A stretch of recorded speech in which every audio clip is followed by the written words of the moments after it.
So, very good morning and welcome to the webinar session on role of youth in mainstreaming disaster risk reduction in changing climate scenario at local level, organized by National Institute of Disaster Management under Ministry of Home Affairs, Government of India, in collaboration with Integrated Institute of Disaster Management and Queen's Mary College, Chennai.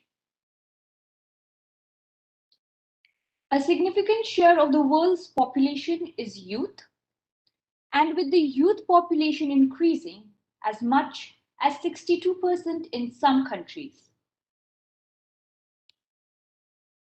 Young people must be involved in disaster risk reduction because the young generation will experience more significant disaster impacts in the upcoming years. Young people bring new ideas and radical ambition required to develop solutions and implement them at a larger scale. When empowered, young people can build resilience and capacity in their communities, even when they are amongst the most vulnerable population, which will be disproportionately affected by disasters and climate change. Disasters present a significant and growing threat to well-being of youth, and every year, millions of youth globally are affected by both natural and human-induced disaster.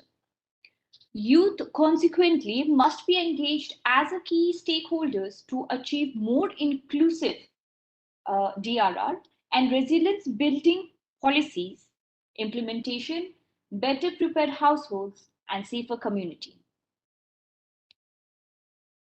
With this brief background, I would like to welcome our patron of the session, our Executive Director of NIDM, Major General Manoj Kumar Bindal sir, and Dr. Uma Maheshwari, Principal, Queen's College, Chennai.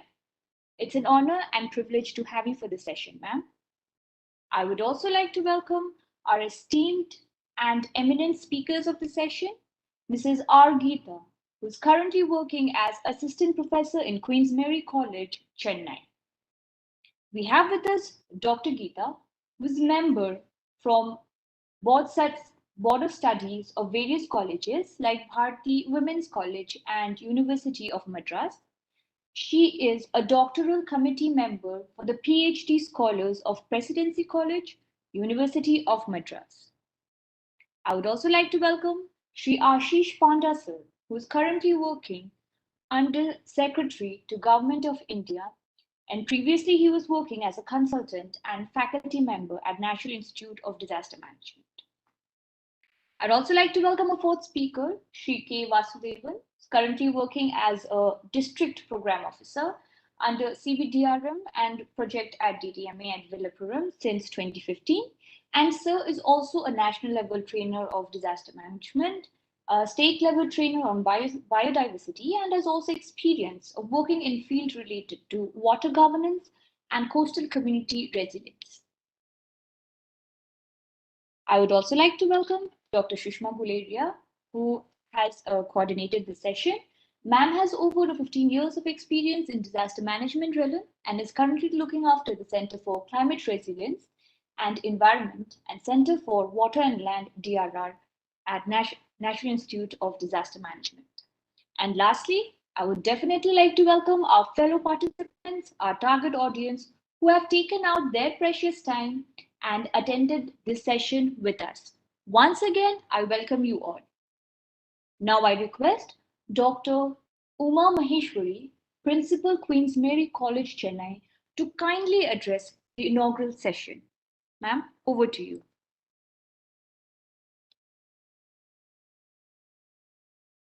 Thank you, ma'am. Respected Major General Manoj Kumar Bindal, Executive Director, National Institute of Disaster Management. Eminent speakers who are going to enrich this morning session. Sri Ashish Kumar Pan, Central Secretariat Service Officer, Government of India. Dr. Vasudevan, Director of Integrated Institute of Disaster Management, Pondicherry.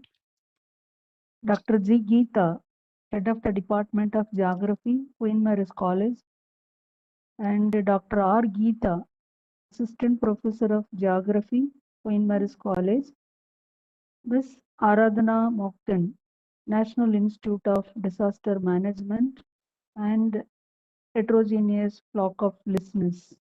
A very good morning to one and all present here.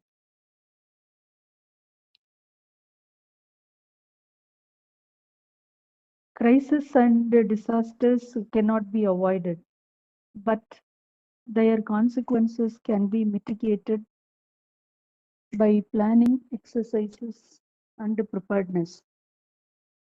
Studies show that young people participating in various activities before, during, and after disaster or a major incident have a better ability to handle the situation practically and mentally. In this connection, I approach today's installation and my service as principal of Queen Mary's College to inaugurate this session of national webinar on role of youth in mainstreaming disaster risk reduction and in changing climate scenario at local level, organized by National Institute of Disaster Management and in collaboration with Integrated Institute of Disaster Management, with a sense of honor and humility.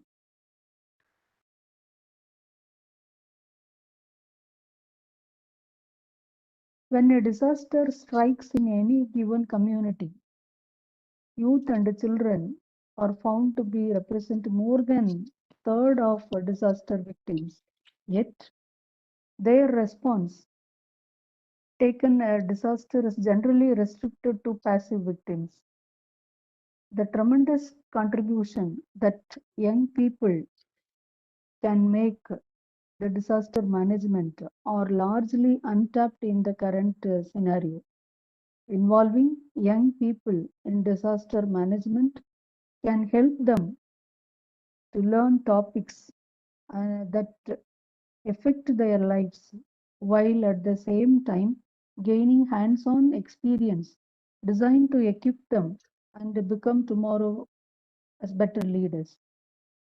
Any comprehensive disaster management that is designed to incorporate youth in its progress not only benefits creativity and the energy of young people, but also in the process of strengthening the sense of partnerships for resilience, providing youth and children the opportunity to be directly involved in disaster preparedness activities, and enables them to develop skills that prepare them for any threat that may come at any point of time in their community.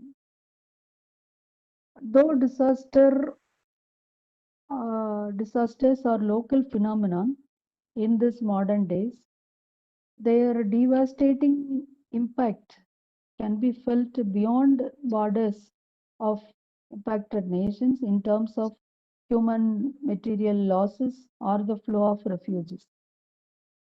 Comprehensive management and preparedness should be based on the concept of active young people's participation in all phases of disaster cycle, rather than seeing disaster affected youth as victims or passive recipients of outside assistance.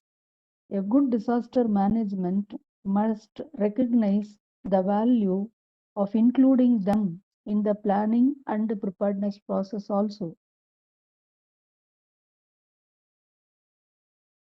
I would like to extend my sincere appreciation to the organizing team and the coordinator Sushma Gularia holding this webinar to disseminate in function about the role of youth in disaster management among students and also create awareness about the youth inclusive of disaster risk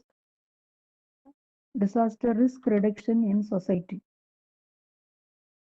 With these few words, I congratulate all the uh, organizing members and the eminent speakers for organizing such a wonderful webinar, uh, which will enrich, which will definitely enrich young community to participate in the disaster management activities than as a passive victims. Thank you all very much. Thank you. Thank you, ma'am. Thank you to Dr. Uma Maheshwari for sharing such wise word of wisdom and addressing the inaugural session. Ma'am also highlighted very important facts of the role of youth as role model, strengthening their resilience, building opportunities where the youth can be involved in the DRR activities, keeping the youth prepared during any threat, and also preparing for comprehensive management. And instead of considering the youth as victims during or prior to disasters, including them in preparedness and planning is a major key for disaster risk reduction. We thank you once again, ma'am. Moving ahead with the session, I would like to invite our first speaker. We have with us Sir K. Vasudevan, Director of IIDM, Tamil Nadu. Over to you, sir. Thank you, ma'am. Thank you so much. Good morning, one and all. I'm audible to all of you, ma'am. Yes, sir. Loud and clear. Thank you, ma'am. Thank you. And please share my presentation also, ma'am, so that I can continue with that. Okay, So, good morning, one and all again. I'm K. Vasudevan, as madam already introduced me. I'm very happy to part of this program because I have a special connection with Queen Mary's College since 2016. Because it's the only college where they are sending their student exposure visit to the coastal habitation and study about the impact of past disasters impacts. And students are also learning various first aid training, triage method, and disaster risk reduction method also since 2016. And Madam HOD of Physical Education, respected Madam Uma Maheshwari, Uma Manogram Madam, and along with the team, they used to come to Viluppuram district with their final year student, and they are very keen interest to study on various disasters and how people are managing in the coastal habitation and all. So for that, I would like to convey my sincere thanks to Principal of Queen Mary's, Madam. Madam, sincere thanks to you, ma'am, but keeping relation with the Disaster Management Authority, Viluppuram, and sending your Thank you students. very much, sir. Thank you, ma'am. Thank you so much. Thank you And very thanks much, to sir. everyone. This is my personal profile. Madam, you can go to next, ma'am. Yes, this is my first presentation, first page. And all of you know nowadays how we are facing a lot of natural and man-induced disasters in our day-to-day life. Because one way there is a forest fire in Amazon, USA, and there is a multi-storage building collapsed. Nobody knows what is the reason as of now in US also, because a lot of disaster happening now in China is in under critical position with the flooding everywhere. Also India, Himachal Pradesh, there are a lot of heavy rain in everywhere and they are in under flooding. So all these things happening due to tremendous changes in our climate pattern. The climate changes due to global warming, our entire climate things are changing, and further in which we are getting a lot of changes and a lot of impacts and a lot of carbon dioxide pollution. Due to carbon dioxide creation, we have a lot of carbons, and where we are not having much oxygen in our life. And due to this westernization, modernization, and industrialization, population growth and migration growth, we are having a lot of problems with that. So for that, what youth are going to do in that role? So how the community-based organization, non-governmental organization, civic society, NIK and NCC are involving in the disaster risk reduction activities overall the world, and how the NGOs and CBOs are making the voluntaries towards the risk reduction and mitigation of the risk and hazards. So the roles and responsibilities of the youth and what they supposed to do's and don'ts, that we are through the NGOs and through the community-based organization, through the various institutions, we are trying to minimize the risk and minimize the damages apart from the natural disaster and man-made disasters. So the principle of disaster management is zero casualty, because whatever happened, we are supposed to protect the community without any casualty. That is the main objective and principle of the disaster management, because disaster can happen anytime without telling us, without intimating to us, without intimating time, without intimating the people. It can strikes anywhere, anytime, but we supposed to have our preparedness and build awareness on disaster management. So Tamil student நிறைய இருக்கீங்க. அந்த ஒரு விஷயத்துல நம்ம பார்க்க போனா பேரிடர் அப்படின்னா என்னன்றதை நம்ம நிறைய தெரிஞ்சுக்கணும். Sorry to talk sometime in Tamil because a lot of Tamil students are there. Sushma ji, I suppose allow me to put a little Tamil words also inside. Thank you. And madam, I can go to next slide, ma'am. Due to this global warming and climate change, from 2005 to 2015, there is a HICO framework was there towards disaster risk reduction activities. Now, after 2015 to 2030, now we have found a Sendai framework. We can call it as a Paris Agreement towards the disaster risk reduction. And we have obtained the Sustainable Development Goals, 17 sustainable goals, and we have our Honorable Prime Minister 10-point agenda towards the disaster risk reduction. How we are going to make India, make world become a resilience before the 2030. This is our ultimate goal, where we are working towards our perspective plan, towards our way forward. What are the activities we have taken on priority, how we are going to minimize the risk, how we are going to mitigate the problem. All these things, the entire world, where there are more than 195 countries join hands together towards the reduction of risk and reduction of carbon dioxide and the mitigation of all the risk, hazards and vulnerabilities. Ma'am, I can go to next slide, ma'am.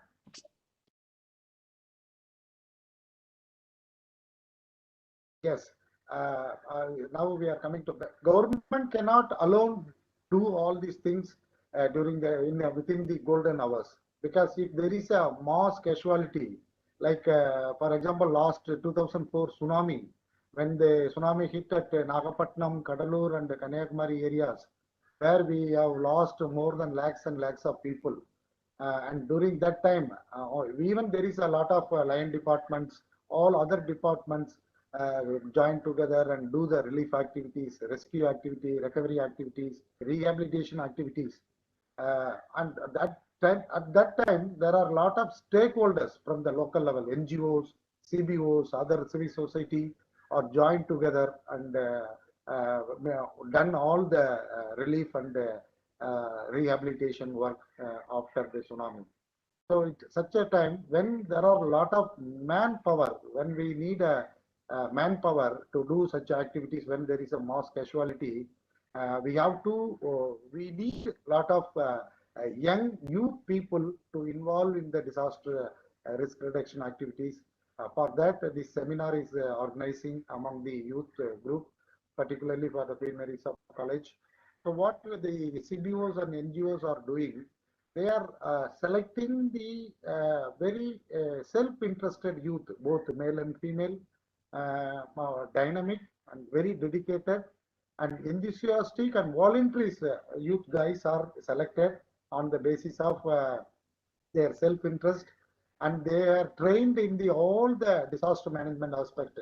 So what they supposed to do during the pre-disaster, present disaster, and post-disaster. This is 3 P's of disaster management. What IIDM giving training to the various NGOs and CBOs to train their voluntaries. We are calling now in Tamil Nadu under TNSDMA.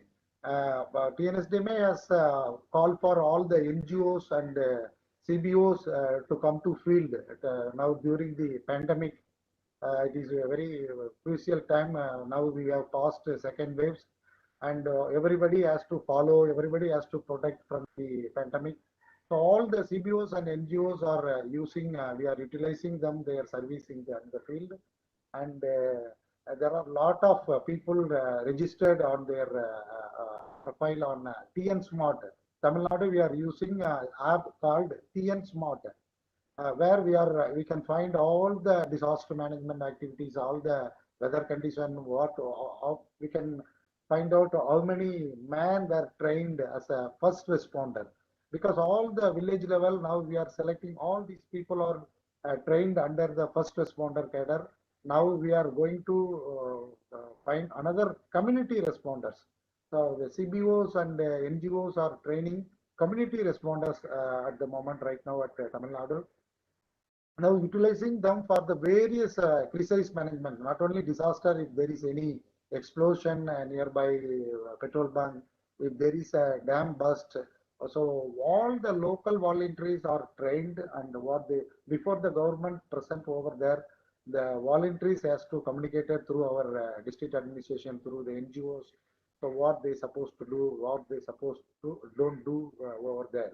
Now to give the communication to the people, how to rescue the people from the lower line area to higher line, from vulnerable area to the opportunity places, how to give them shelters, provide them shelters for women, for men, providing food and hygienic water facilities, and protecting them during the shelters time, how the voluntaries has to be trained, and all, how they have to protect the animals also during the crisis time, during the emergency period.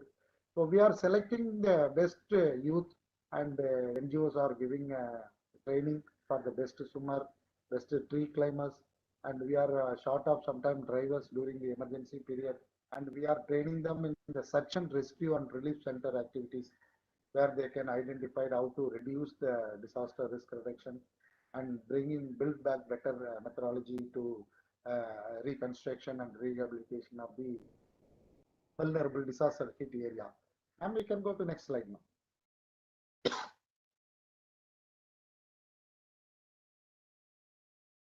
Ma'am,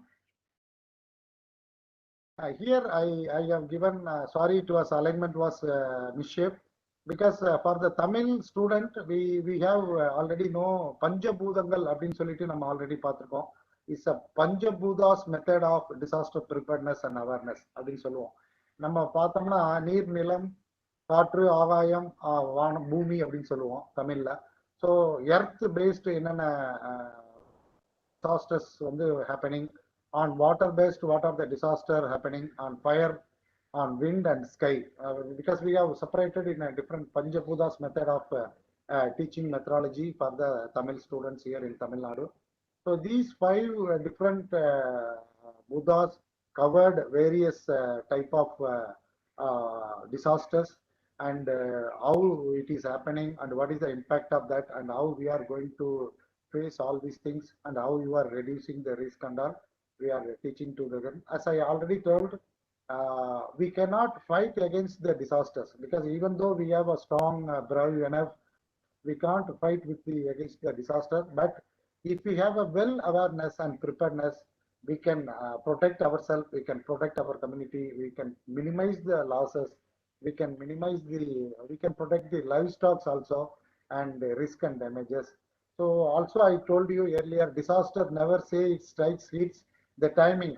Today 10 o'clock I am going to hit Chennai and all. Never give a message, leave a message to us. Even though we have a science and technology, even though we have a information technology improved, we have accurately predicting all these things. But when disaster happen, it's happened. We don't know to whom it will hit. White, black, women, children, disabled, rich people, poor people. There is no segregation for the disaster. Once it's hit, then everybody will be affected. So for that, we need a lot of knowledge on disaster management. Based on the past disasters, what is the lesson we learn out of these things? And out of that lesson, what we supposed to do for the future? How the dramatically the global warming taking place now. So what we supposed to do against to avoid such a things. So all these things, youth has to be learned, and then they have to understand that how to protect themselves and how to protect the community by the very young dynamic youth student where they learn about the disaster management.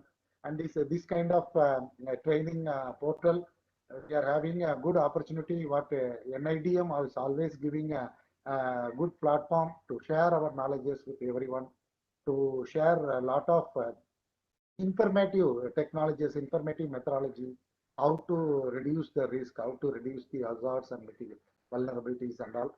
So with that, ma'am, you can go to next slides, ma'am. So based on our Tamil, we call it as a ஐந்து வகை நிலங்கள் அப்படின்னு சொல்லுவோம். This I already told you, the three P's of disaster management. Before the disaster, what we supposed to do, what is our roles and responsibility, what we supposed to do and we should not do before disaster, and during the disaster, how to communicate with the people, how to respond them, how to commanding them, how to rescue and reporting to the headquarters during the present. And the post disaster, after disaster hit, the impact of disaster is high. So how we are responding to the community, how we are responding to the youth group, how we are responding to the affected people, and how we are recovering them, how we do relief activities. Particularly, all the youth are involved in relief activities. As I told you, a lot of Thane and the tsunami and the other Kaja cyclone, there are a lot of college students are involved to giving them the relief activities, to giving them the food, to giving them the shelters, giving them their basic needs. All the students are utilized during that time. Then how to give them a rehabilitation and reconstruction, and to make a resilience of that particular affected area. So we call it at the new normal rate. We are telling that build back better. If once there are a lot of affection, how we are going to build back better their life without the avoiding the old risk and thinking about the new risk also. Without that, how we are making them build back better method and bounce back. We are telling, we are rethinking the planning, urban planning and rural planning. What was the affected things in Chennai flood? We know, even though we have a lot of water bodies, water channel, the water breaches into everywhere, and we lost a lot of lives, livestock, properties, all these things, even the water, groundwater. Now we are not getting good water from the ground. So all these things happen. We have to have our own plan. What are the preparedness activities to be done by government? How we are mingling with the government? How the NGOs and CBOs are joining together and towards the reduction of risk and vulnerabilities. Ma'am, we can go to next, ma'am. Ma'am, stop me because due to short of our time, sometime if I am taking time, you can stop me, ma'am. As I told, we have 5 type of lands in our Tamil pattern. Kurunji is the mountain region. Mullai is the forest region. What are the disaster from the forest? And Marudam, we have a cropland. If there is a cropland, there is a drought, famine, and other affected disaster. We categorized wise, land wise also we can categorize the disaster. Neither it is a seashore region. What are the sea-based disasters? Tsunami, sea erosion, and what are the cyclone storms, all these things. And Palai, we know that dry land, there is a desert. From the deserts, what are the disaster? We are sandstorm, sandstorm, புழுதிகள் சொல்லுவோம். அது மூலமா எப்படி நம்ம பாதுகாக்கப்படுறோம்? So all these things we can categorize under these 5 categories also. Ma'am, we can go to next, ma'am. So these I told the season, because of seasonal changes, the climate change existed. Due to climate changes, the impact of due to forest fire, due to coal industries, lot of coal industry, lot of industries, lot of utilization of carbon dioxide, producing of carbon dioxide, the global getting warm and warmer. We have lot of icebergs are melting, and scientists are insisting us in after 10-20 years all the major port of India may not be visible.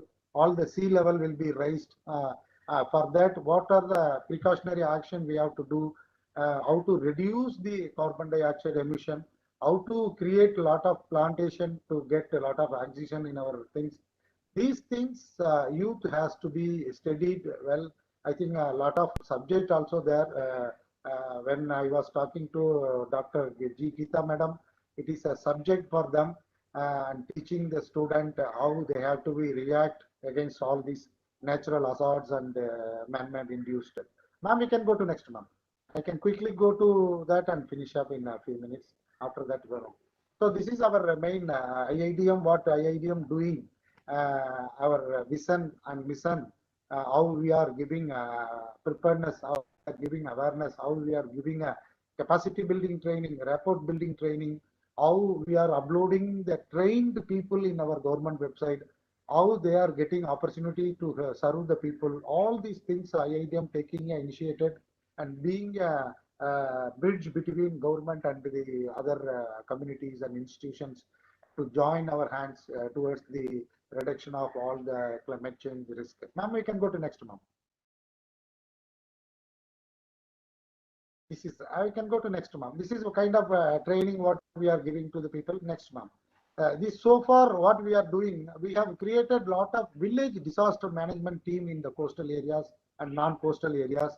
Now we have to come monitoring village disaster team. We formed a village disaster management committee with line department, local line department officials, and we have trained police people. We have as a SDRF, state disaster response force of police team, and coastal security team. We have trained training police team. Whenever the police recruited there in a police recruiter college, we are giving a special training on disaster management and capacity building. And we have trained the teachers, a lot of teachers in and around Tamil Nadu. And we have training also trained nurses and midwives in the life as a lifeguard. We have a task force team at the Chennai coastal urban area. All the Thiruvattriyur up to Thiruvattriyur to the Kovalam, we have trained a lot of coastal based young youth as a lifeguards, task force teams. And we have trained also Nehru Yuva Kendra volunteers also as a task force team. And we have trained a lot of school students. Particularly, we have formed a team also among the school students, and how to get the communication, how to react the command, how to take the decision with the line department, all these things. We are giving quite a lot of training to the student, particularly because they are the most vulnerable people. Without knowing that, they will be affected a lot. So for that, our priority of training goes to all the school students, how they have to understand the disaster situation. Then we have trained all the green friends. We call it a Thurmai Kavalargal. They are there in all the village panchayat and town panchayat. They are the only people go to all the villages, cleaning the street, cleaning all the debris, cleaning all the e-waste, cleaning all the building collapsed material. So we are giving them a special training, what they should do, where they are supposed to work, what is the priority base to the clean the villages. All these things we are doing. And not only that, we are giving a special training to the differently abled people, and by making booklets in a braille letters where they can touch and learn all these things in Chennai based and other Pondicherry based blind students are getting trained from IIDM. and that we are doing with a lot of line different officials. Ma'am, we can go to next, ma'am. As I told, departments are involved. Ma'am, can I take another 5 minutes, ma'am? Yes, sir, within 3 minutes, sir, if you could wrap. Okay, ma'am. Okay, then we can go to start. This is our Queen Mary's College. When they come to our coastal habitation, we have all the line department official, respected DSP, respected assistant professors, project officer, Mr. Milton, all the officials when we are giving this kind of classes to the Queen Mary student, since they are availing this leadership camp training since 2016. Ma'am, you can go to next month.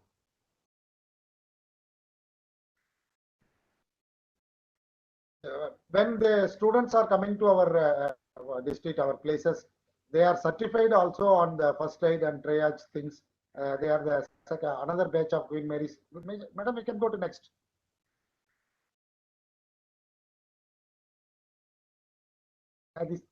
Another batch. This is where we have given our training to the police SDRF team. Next, ma'am. The training police, we have given a special training when they are got recruited. This is the village disaster management team. Next, ma'am. In the coastal habitation, how we are giving the uniform, how to identify them as a volunteers. Next, ma'am. This is how they are reacting during the things, taking a decision among the next, ma'am. With the World Bank team, sometime we work with the people. We are conducting World Disaster Risk Reduction on October 13th. We have conducted a special rally, special campaign program, special competition. Nehru Yuva Kendra, we have trained also in various aspects. Next, ma'am.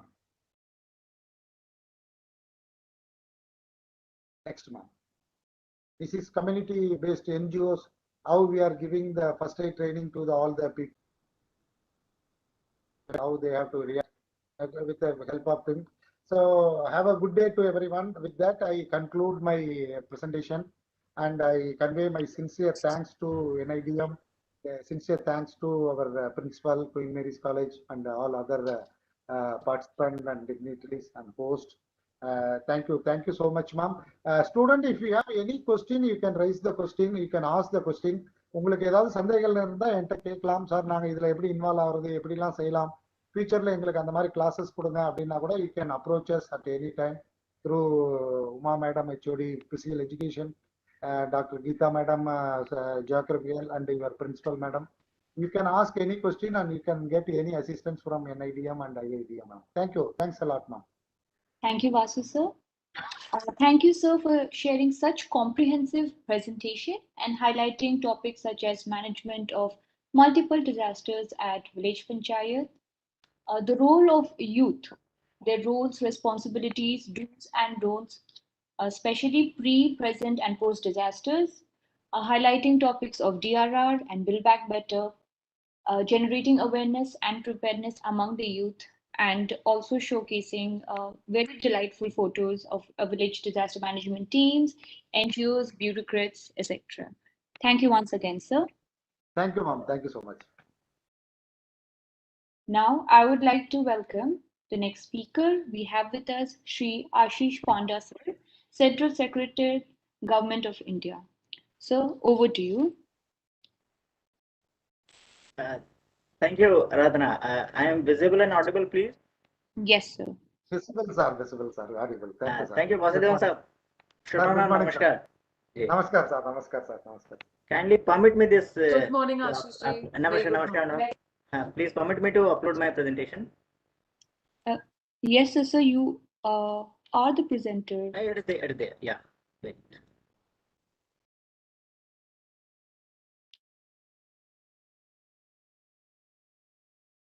Is it visible? So the content is loading. Yeah. Yes, sir. And full screen mode? Yes, sir. Okay, thank you. So at the very outset, I would thank our ED NIDM, Shri Manoj Kumar Bindalji, Executive Director NIDM, and Dr. Uma Maheshwari ma'am, Principal Queen's Mary College, Dr. Vasudevanji, who is Director IIDM and my close friend, Dr. Sushma Guleria ma'am, Professor NIDM, and Dr. Aradhana.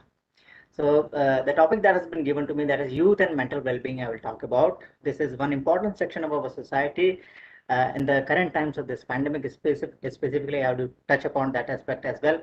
And forget about any biological disaster or any disaster that way. This cutthroat competition kind of situation that our youth find themselves in, mental well-being becomes very, very important in times to come.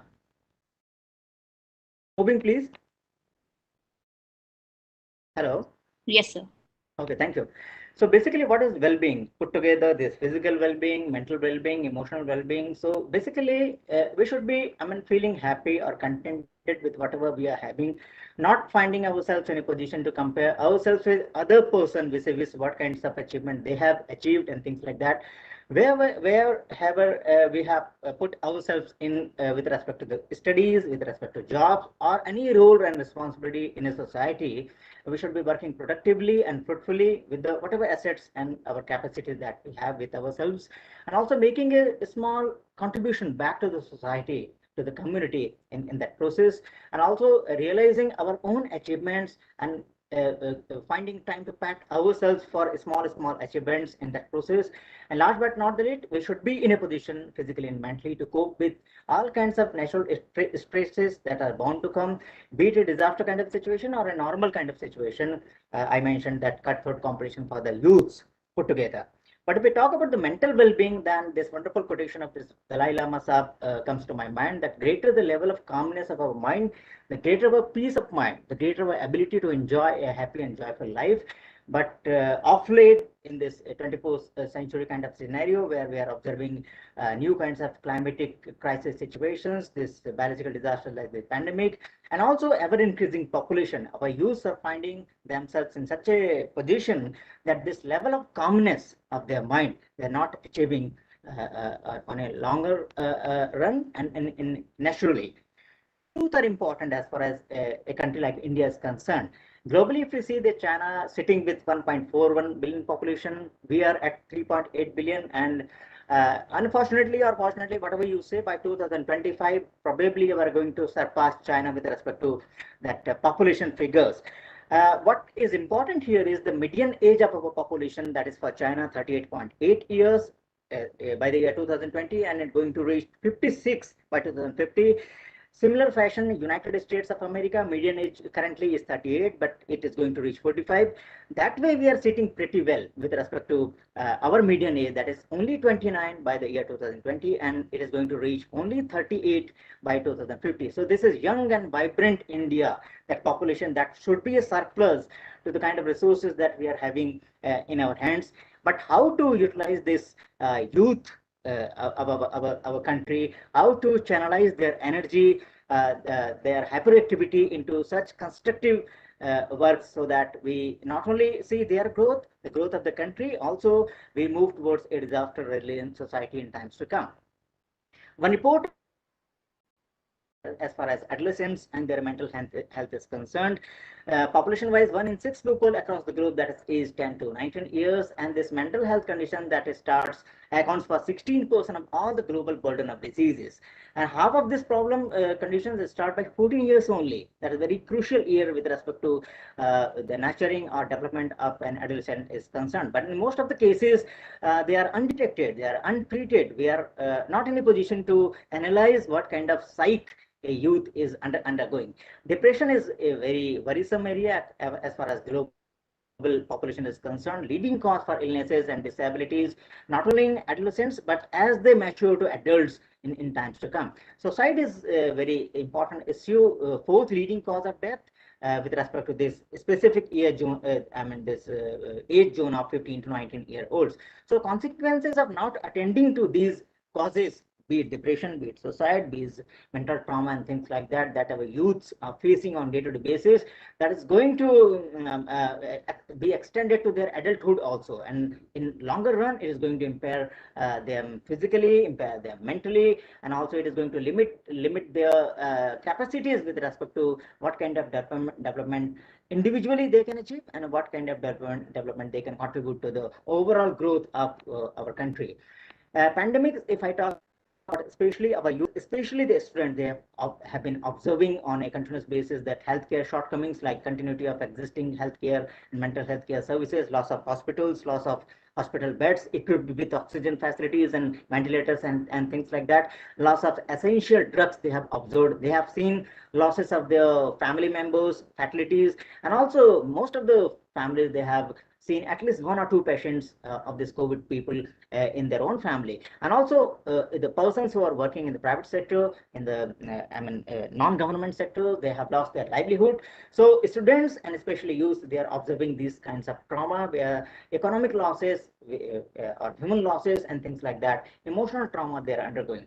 And schools and colleges have also been stopped, so they are not getting any opportunity to meet their peer group. They're not getting any opportunity to go for play, for any recreation kind of thing. They have been confined inside their home because we want them to be secure, because this population is yet to get the vaccination kind of that option to keep themselves safe. Also, as far as my country, India, is concerned, this digital divide that we are observing, only 36% population of this youth, they are having this essential gadgets. And also, if at all they are having gadgets, this gender divide, male, child, they are gadget, the female child might not be having that gadget. And even if they have the gadget, that distant, this last mile connectivity kind of situation in our country, that internet facilities might not be there. Then the pupils, the youth, the students, when they are inside their houses, they have to observe domestic violence kind of situations. Some of the youths fall trapped to substance abuse, drug abuse, alcohol abuse, and kinds of situations. This mental trauma, depression, and societal cases are on the rise.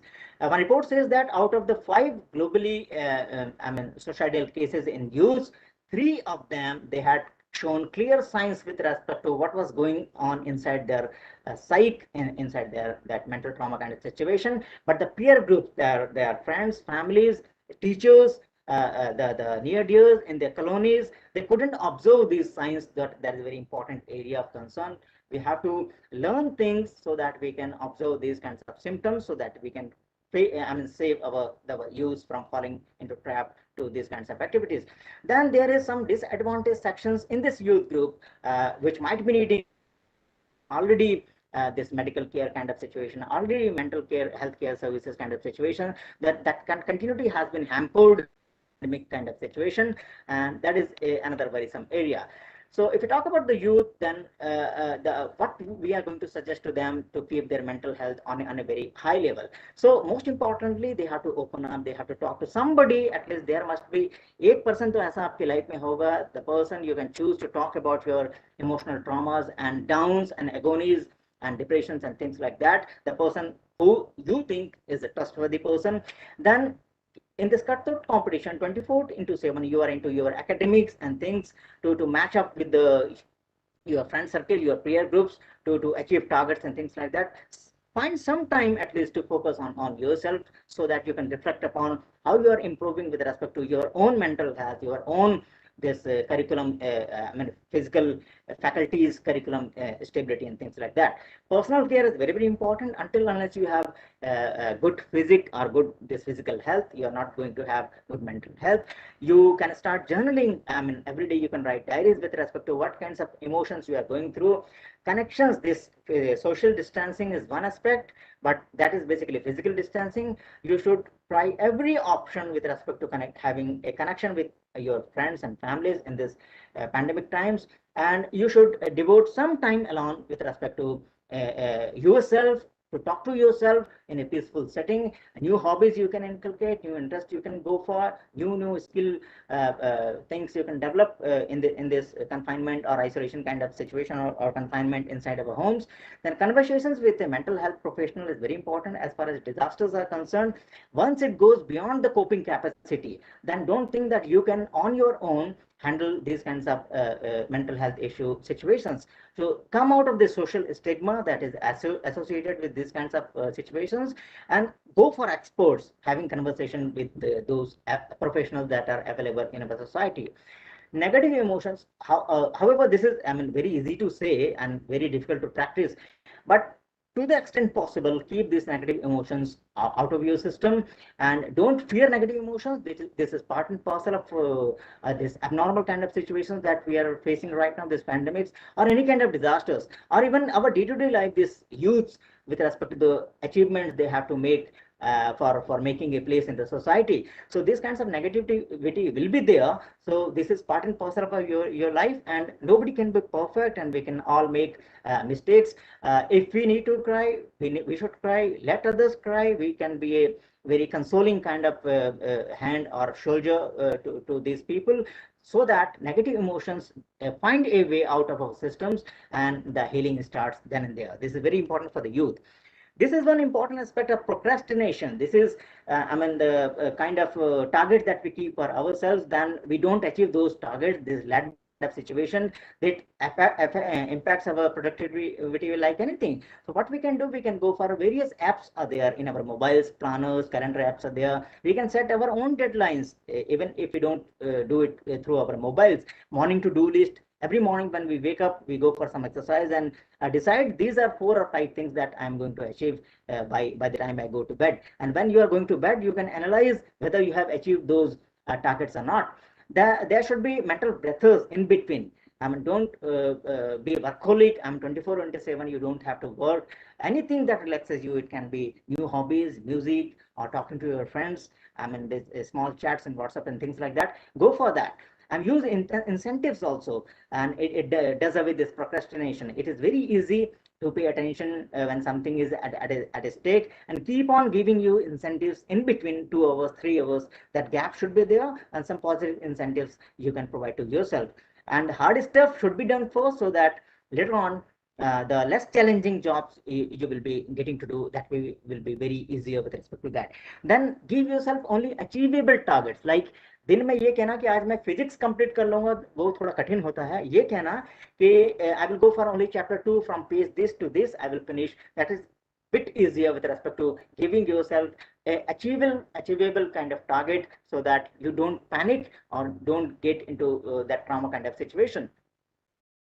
And suppose you have observed some fatalities in your home, or you are observing some of the COVID patients in your home, or any kinds of this situation where you are grieving. So allow yourself some situations where I mean, you grieve properly. This overdose of motivation कि मैं तो सब कर लूँगा या सारी situations मैं handle कर लूँगा.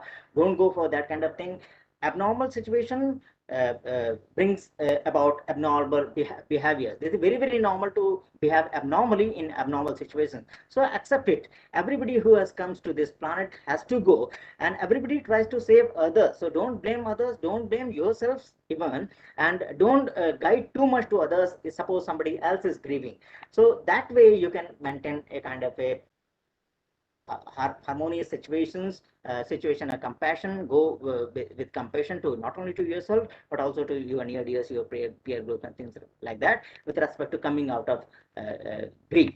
Now, the pandemic kind of situation, you have to fight inside your mind. If you are in a position to seek information from trusted sources, go for that. Don't spread rumor mongering. Rumor mongering is one byproduct of any disaster. So don't be part and parcel of those kinds of systems where you spread those news which are going to increase the fear factor or some kinds of negativity in the community alike. So go for positive information, authentic information from reliable sources, and less resources. Don't go for too much of information.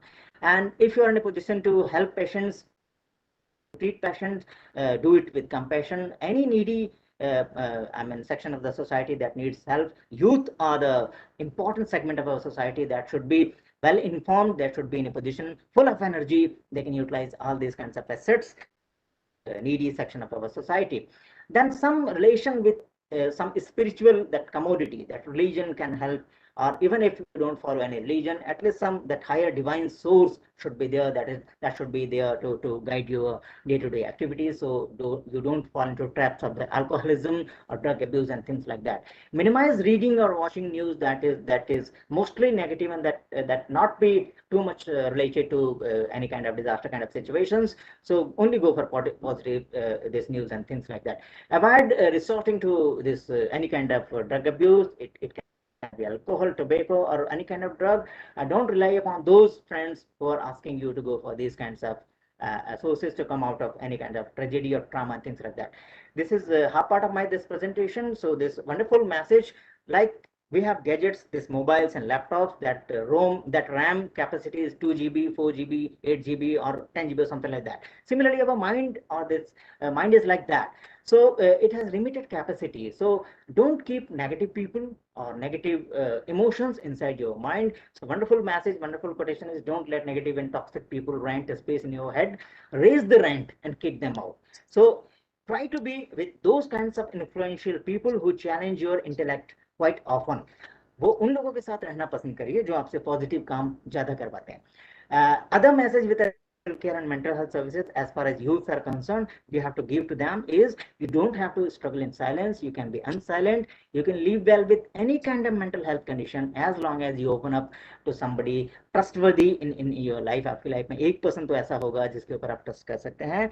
And social stigma that is attached to these kinds of traumas and things like that, come out of it. This is nothing to do with that, and you can very well live with emotional traumas and things like that. Now, can we have a toolkit with respect to mental health?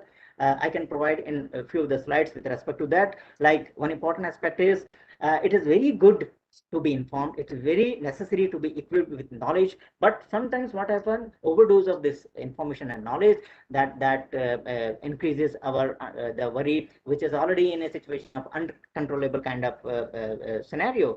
So define between what is good news to you and what is bad news to you.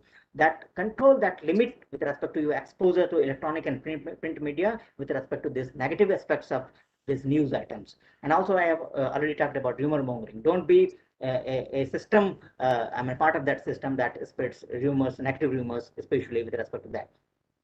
The other thing, whenever we find ourselves in a situation, we start thinking about worst case scenarios. But those worst case scenarios are only your thoughts. They're not facts. So don't worry too much about the scenes, what might happen. आगे क्या हो जाएगा, बहुत ज़्यादा उसके बारे में सोचने की जरूरत नहीं है. Only shift your focus on something that is under your control, that you can work upon. Keep on yourself reminding that you are doing enough. ये कहना कि बाहर आके मैं किसी की मदद नहीं कर पा रहा हूँ, ऐसा नहीं है. यदि आप अपने आप को अपने घर में ही केंद्रित रखते हैं पैंडेमिक के समय में, if you are staying indoors, you are following government guidelines, यदि आप वैक्सीनेशन जब भी आता है आप वैक्सीनेशन करवाते हैं और नीडी पीपल की मदद करते हैं, then you are serving the purpose of serving society, the government, and all other stakeholders who are working managing pandemics in the current times. So youth का बहुत बड़ा contribution वही हो जाता है यदि वो government guidelines को follow करते हैं. Then holding a space of comfort for anyone who is dealing with loss and has tested positive. So if you are grieving, then provide yourself that space to grieve. If somebody else is grieving, then provide them with mental support and things like that. Just be there. And then remind yourself that things are really pretty hard. So these are abnormal situations, and abnormal behavior is very, very normal. So don't worry too much about that. And start giving yourself some kinds of kindness and compassion to yourself first, and then to others who are needing these kinds of facilities. Then indulge in tasks that lift your mood. It can be music, it can be reading books, or anything, any new hobbies. Don't worry about what people are going to say. But some portion of your time, this 24/7, that should be there, that you are going to incentivize your own activities with respect to getting this mental calm and coolness in these times of this pandemic. Some space should always be there for yourself. Talk to yourself, analyze your own activities on day-to-day basis, morning to-do list, and analyze that before going to the bed. That is very, very important. Then gadget exposure, that should be limited, and to avoid it is important. Don't succumb to the pressure of being productive. You don't compare yourself with your peer groups, especially the youth. उनके साथ compare मत कीजिए, क्योंकि उनका जो development है और आपका जो development है, no two persons are together. So I mean, as far as your physical and mental health capacities go, you just contribute with with respect to achieving those small targets that you have given to yourself. Don't compare yourself with others and try to be overproductive. It is going to enhance your stress factor. Don't disconnect with your family, friends and colleagues. Physical distancing करनी है, social distancing नहीं करनी है. जितना आप ज्यादा contact में रहेंगे वो आपको इस ट्रॉमा फेज से बाहर आने में मदद मिलेगी. Don't feel afraid and try to ask for help. I mentioned that if it is beyond the coping capacity, if you are not finding yourself in a position to manage with this mental trauma and things like that, go for expert opinion and talk to somebody who is trustworthy in your family. He or she will take you to that mental expert and things like that. Drug abuse, please avoid. Don't read or circulate information that is not necessary, that is going to enhance the fear factor in the community. Come out of this rumor mongering scheme of things. Don't stock medical supplies. In the pandemic time, we have observed that remdesivir kind of medicine or oxygen supplies, people have gone and stored in their families like anything. This is not necessary because you are stopping other sections of the community to have those facilities. They might be needing those facilities more importantly than you. So don't stock these kinds of supplies. Don't panic, and pause and focus when you go into panic, and probably you will come out of this trauma kind of situation with positivity. जब इस प्रकार का trauma का कोई situation आता है तो आपके बहुत सारे दोस्त, आपके near dears and other people, they will come out with lots of solutions. ये कर लीजिए, वो कर लीजिए, ऐसा कर लीजिए. So make calculated choices to distribute your mental, physical and emotional energies. Listen to everybody, but do whatever that is beneficial to you with respect to your own physical and mental capacity building. Some time out from your busy schedule to reflect upon your own emotion is very, very important. You should be analyzing the kind of situations you are in, and probably there would be 3 or 4 kinds of solutions with respect to coming out of that. Fear and anxiety are very, very normal. Talk to, and don't worry, everybody is going through all these kinds of situations. Even those persons who are not facing pandemics or any kind of disasters on the face value, are only reading these issues or viewing these items on electronic and print media, they are also affected like anything. Fear, anxiety comes to their mind also. So this is very, very normal. So don't worry about that. Now, very important message to the youth: guilt is natural, that will be there. कई बारी आपको लगेगा कि मैं ये कर सकता था, नहीं कर पाया, कोई बात नहीं. But shame is unnecessary. Like I mentioned that holding of essential medical drugs. यदि आपने वो दवाइयाँ अपने घर में जमा करके रखी हुई हैं तो आपको बाद में shame आएगा. So shame is unnecessary. Avoid shame with respect to these kinds of activities. Guilt can be natural, that will go away. Don't worry about that. Suppose you find yourself infected with this COVID virus or things like that, then isolation जो होता है, it can be made comfortable. Self-soothing activities, whichever suits your own mental that aspects, mental psyche, जो भी आपको अच्छा लगे आप उसको करके एक शेड्यूल बना के आप उसमें चल सकते हैं. So isolation can be made very, very comfortable with respect to that. Let your emotions flow. Acknowledge कि जब हम बात करें तो हर व्यक्ति अलग अलग तरीके से comes out of it. Then denial phase will be there, anger, hopelessness, sadness, crying, everything will be there. Don't worry about that. एक मिथ ये है कि जो मेल पर्सन है वो उनको शायद ग्रीव करने की उतनी जरूरत नहीं होती है, उन्हें रोना नहीं चाहिए, and things like that. Nothing like that. Everybody needs and this some kinds of measures, their own ways. No two persons will be equal in letting out their emotions and letting out their agonies with respect to that. So don't stop anybody, and if you are facing this kind of situation, by your own methods and schemes of things, come out of it the way it's possible for you. If somebody else is grieving, then go for them, comfort them. If it is not possible in this pandemic times, virtually you can be available over there, offer your eye contact, reassure them time and again that you are there for them, and avoid refrain yourself from saying things like that distract yourself, get over it, रोना मत, कोई चला गया तो चला गया, आप तो कम से कम सेफ हो, ऐसे sentences बचना चाहिए. We should be full of compassion, we should be full of sensitive with respect to what kind of utterances, what kind of dialogues we should deliver when you are there to provide some kind of comfort to anybody who is grieving. So this is very, very important. One important message, this I already mentioned, this corporate sector in our country that follows this PARMA model of well-being. This P stands for positive emotions. To the best extent possible, go with positive emotions and engagement with whatever kinds of activities you are involved with. It can be job, it can be your studies, it can be your role in your family or community and things like that. So be engaged and try to give the best part of yourself with respect to that. The relationships which are around in your ambience, that should be to the extent possible positive. And like I mentioned, that negative thoughts and negative people take it out from your this RAM of your this mind, and there should be meaning, there should be purpose to the life that you are leading, that giving back to the society, contributing back to the community, that is very, very important. And small kinds of this accomplishment of yourself in achieving small targets that you have given to yourself, that is very, very important. This fulfills that whole of this gamut of this PARMA model. Youths can apply this model onto them. There are many ways to keep your brain healthy. Everybody knows about that. Go for exercise on daily basis. At least 15 to 20 minutes exercise you can start with. Keep your body hydrated. Enough sleep is important. And in this process, when you're confined in your houses, keep on learning new skills. This is going to help your profile in long times to run. And whenever you come out, when the things will be normal, probably this skill development is going to help you like anything. Social connect is very, very important. Then having a good diet, and keep on challenging yourself, your intellect and your physical persona, and your this capacity, that is very, very important. Positive and good habits you can inculcate in this time. Breathing exercise like this pranayam and other exercise, that is very, very important. And mental health is one important aspect. You shouldn't deny it. Whenever you think that things are going beyond your coping capacity, talk to experts with respect to that. So when you go for this good functioning, when you connect to people in the society, when you're active in the tasks that has been emphasized with you, that has been given to you, the role and responsibilities, and in the process when you start learning new things, when you're aware of your ambience, that SWOT analysis that we talk about in the management, that your strengths, weaknesses, opportunities and threats. So that way you are analyzing yourself on day-to-day basis, and in the process not only helping yourself but helping others. So you get two kinds of two-pronged benefits.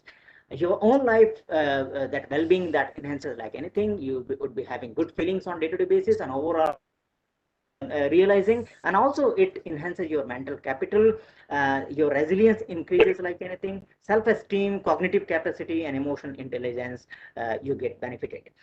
These are 7 dimensions of improving mental and physical well-being. Probably due to shortage of time, I might not be covering everything, but there are 7 dimensions. Physical wellness, you can go for exercise and adequate rest and things like that. Then emotional wellness, you have to tune into your thoughts and feelings. I mentioned every day there should be 15 minutes or 20 minutes, that window. Then you get an opportunity to talk to yourself, analyze your day-to-day that target that you have given to yourself.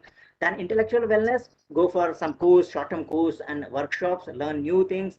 Learning a new language might be very beneficial for youth with respect to their future career, and also involve yourself in those kinds of activities, or indulging with those people who are challenging your intellect on day-to-day basis. Social connectivity is very important.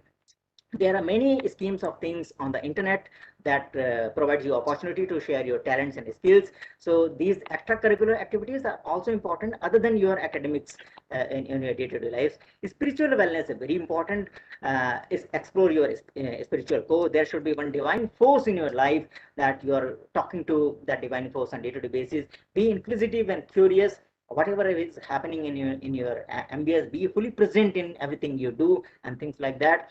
Environmental wellness is very important. Go for your mail. I mean, don't do too much of photocopying and things like that. Conservation of this water and other resources, that is very important.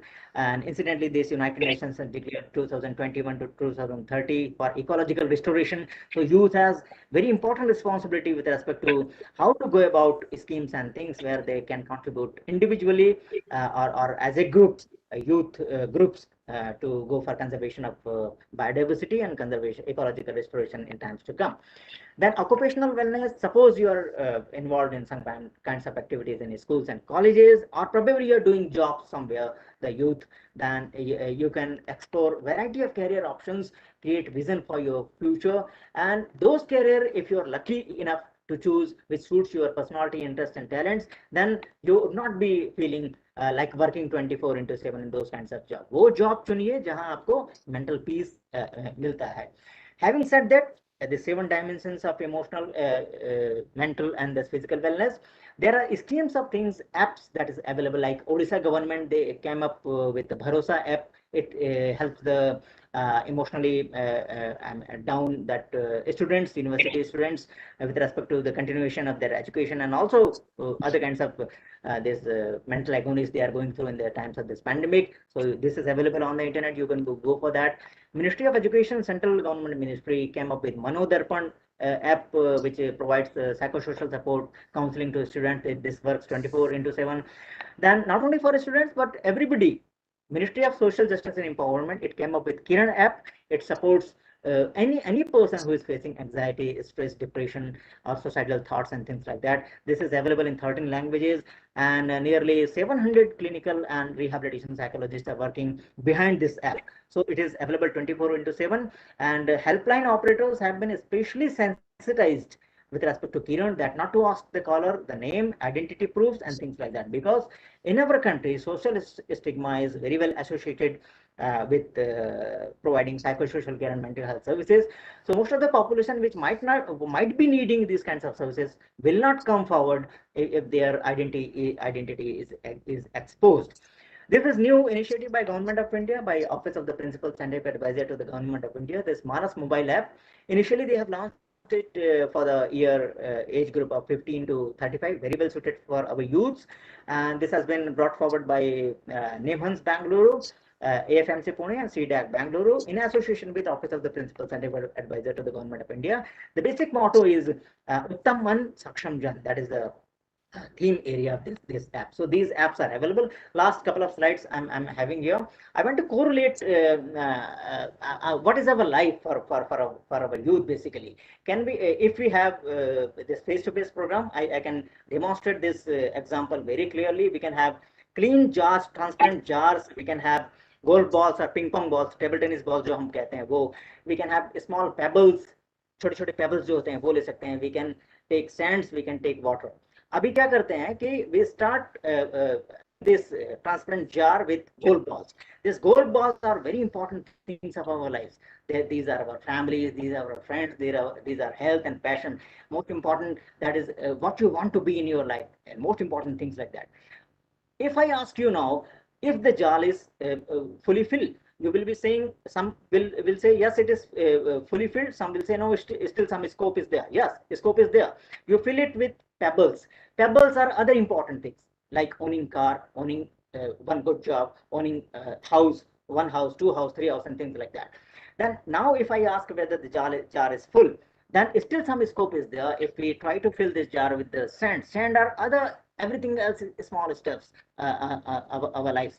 So jar में आप देखेंगे कि हमने पहले gold balls डाला, फिर उसके बाद पेबल्स डाला, उसके बाद सैंड्स डाला, और हमने देखा कि हमारा लाइफ अभी फुल है.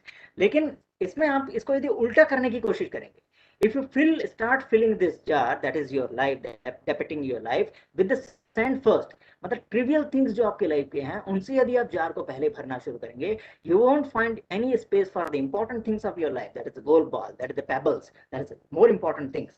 So आपको करना क्या है, सबसे पहले प्रायोरिटाइज करना है अपनी लाइफ में कि कौन से वो इंपॉर्टेंट थिंग्स हैं जिसको आप अपनी लाइफ में पहले स्थान देना चाहेंगे. उसके बाद सेकंड प्रायोरिटी थिंग, उसके बाद third priority things and things like that. Now what is the importance of this water or this beer or this any drinking liquid?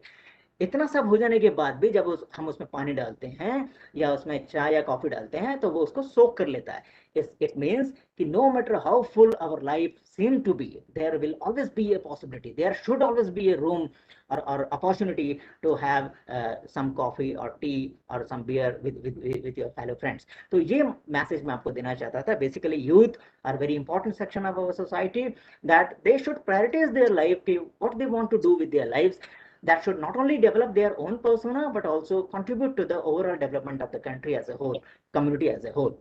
Last two slides, if we see the analogy of a tree with respect to a tree has three important parts: roots, trunk, crown. See, roots are always invisible, but they should be very healthy, they should be very deep, very strong. Then only tree is in a position to face the disasters.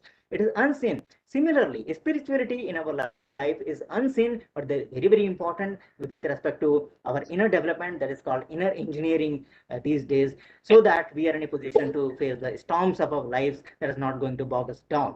And this is something that money cannot buy. That is very important. Second thing, trunk. Trunk is also important for a tree to withstand all kinds of this Andhi, Tufan and things like that. So this is physical and emotional well-being in our life.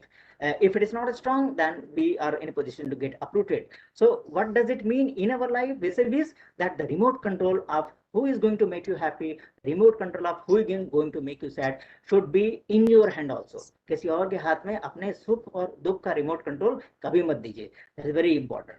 Learn to control things with respect to that. अब last चीज, एक tree सुंदर कैसे दिखता है, उसका जो canopy है, canopy area, the crown area, it is basically, if relate to our life, that is contribution back to the society. Tree क्या करता है?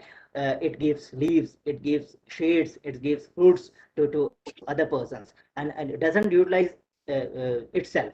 Similarly, our life should be in such a fashion that after achieving some individual goals for ourselves, for our own family, we should be in a position to contribute back to the society in the similar fashion. Life is like ice cream. If somebody says leave it before it melts, it is selfishness. Life should always be like a candle. You light others before it is gone fully. If you remember Dr. Kalam, he always used to say, serve others. If you really want to look handsome मतलब सुंदर दिखना होता है, to give your hand to some, उसको bifurcate कर दीजिए, hand और some को bifurcate कर दीजिए. Give your hand to serve. There lies the message of serving others. Dr. Kalam used to serve the entire society, entire of his life. Another message Dr. Kalam used to give was, if you are beautiful, it is God's gift to you. But if you live your life beautifully, it is your gift back to God. This is very, very important. So put together once again the three important aspects of trees: roots, trunks, and crowns. Three important C's associated with that. Roots, connection to the divine. That is the spiritual wellness I was talking about. If we talk about the trunk, another C, that is cultivation of emotional and physical wellness. The remote control of your happiness or your sadness should not be in anybody own hand. The last C, that is crown, canopy of the tree, that is contribution back to the society.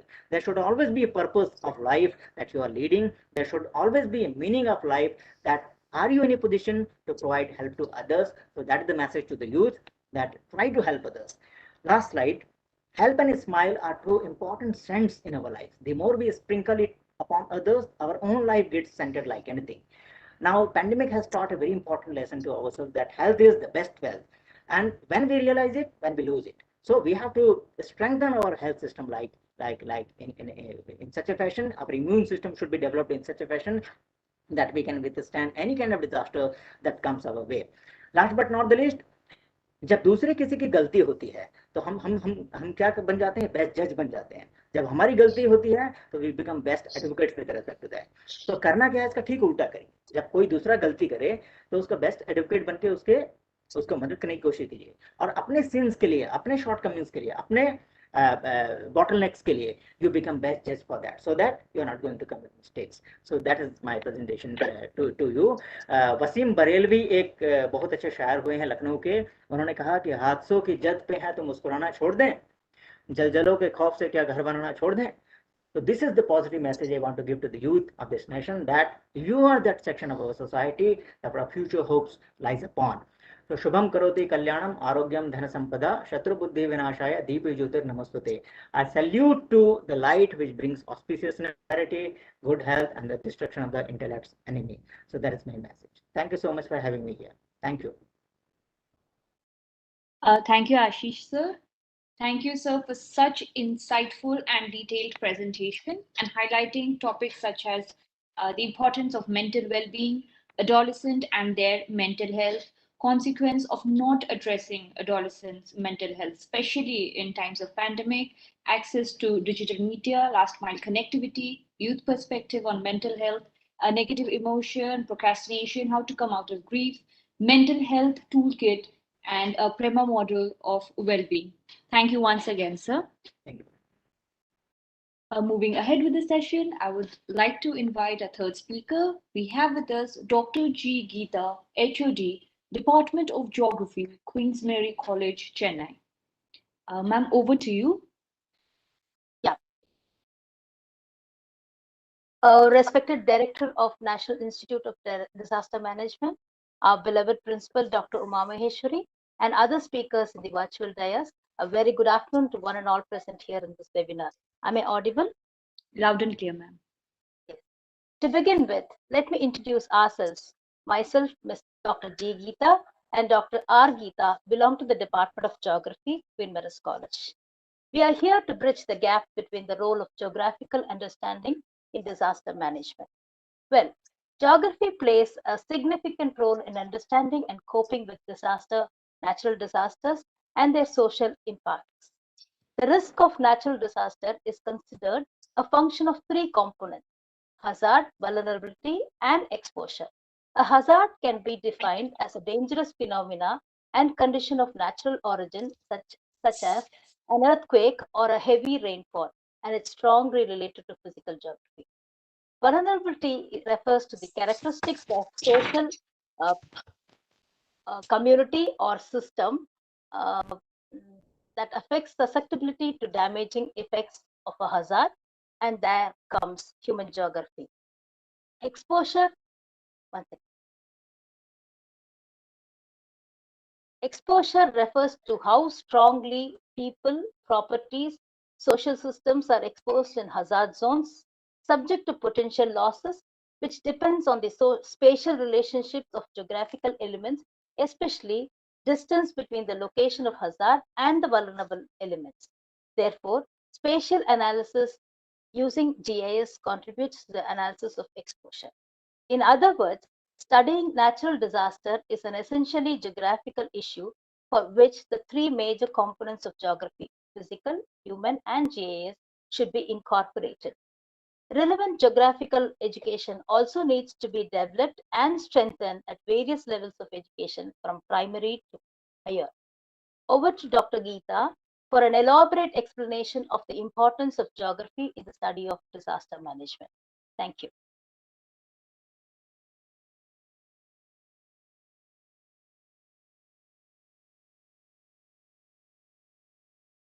Ma'am, Aradhana ma'am, you can connect Argita ma'am for her presentation. That's how we have shared it. Geeta Ramasaya, ma'am, you have been assigned the role to present. I'm over to you.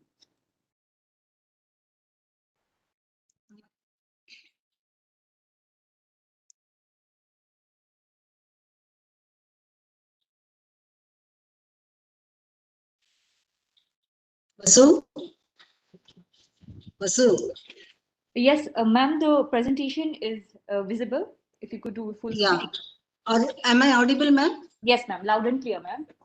Good afternoon, everybody, the organizers, speakers, everyone. Good afternoon. I am Geeta from Queen Mary's College. Let me start.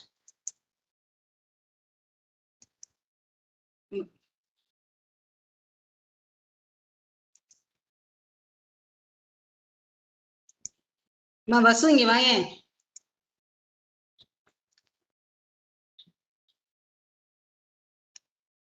I couldn't remove this. Vasudha?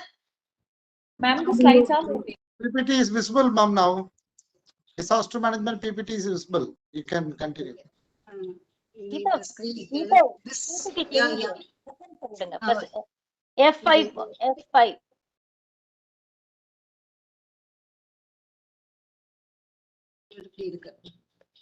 Yeah, perfect, perfect. Yes, ma'am, it's full screen.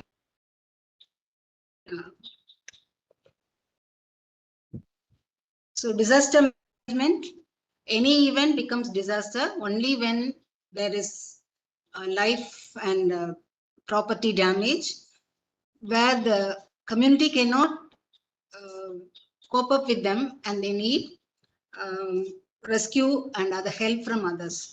So these are the definitions given by different United Nations says disruption of functioning of community or society, the widespread human material, economic, environmental losses, and exceeds the ability of affected community or society to cope up using with the existing resources.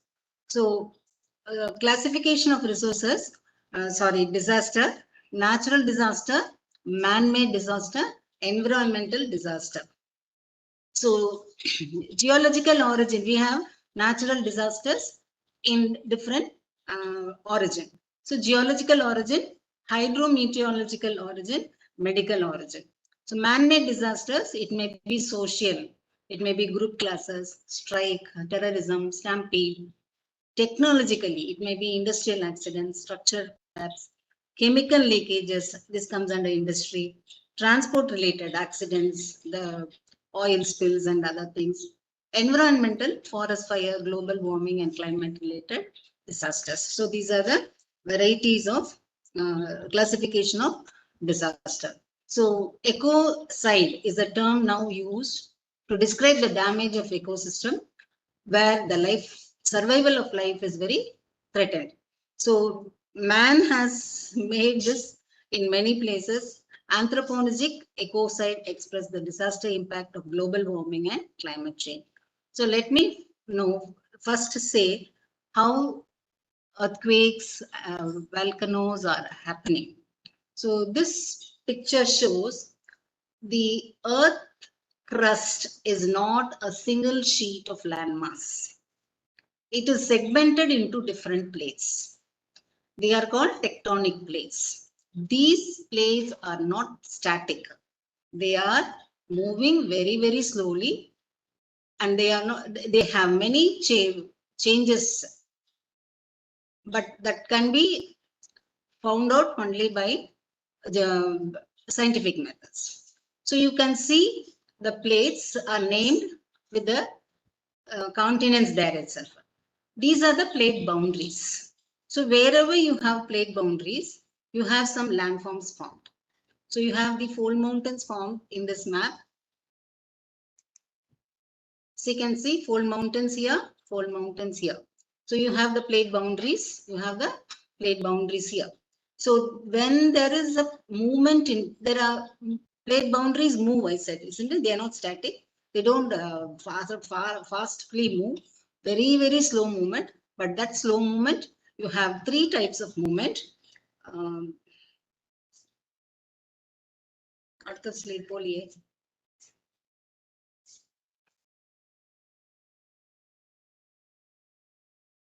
One minute, please.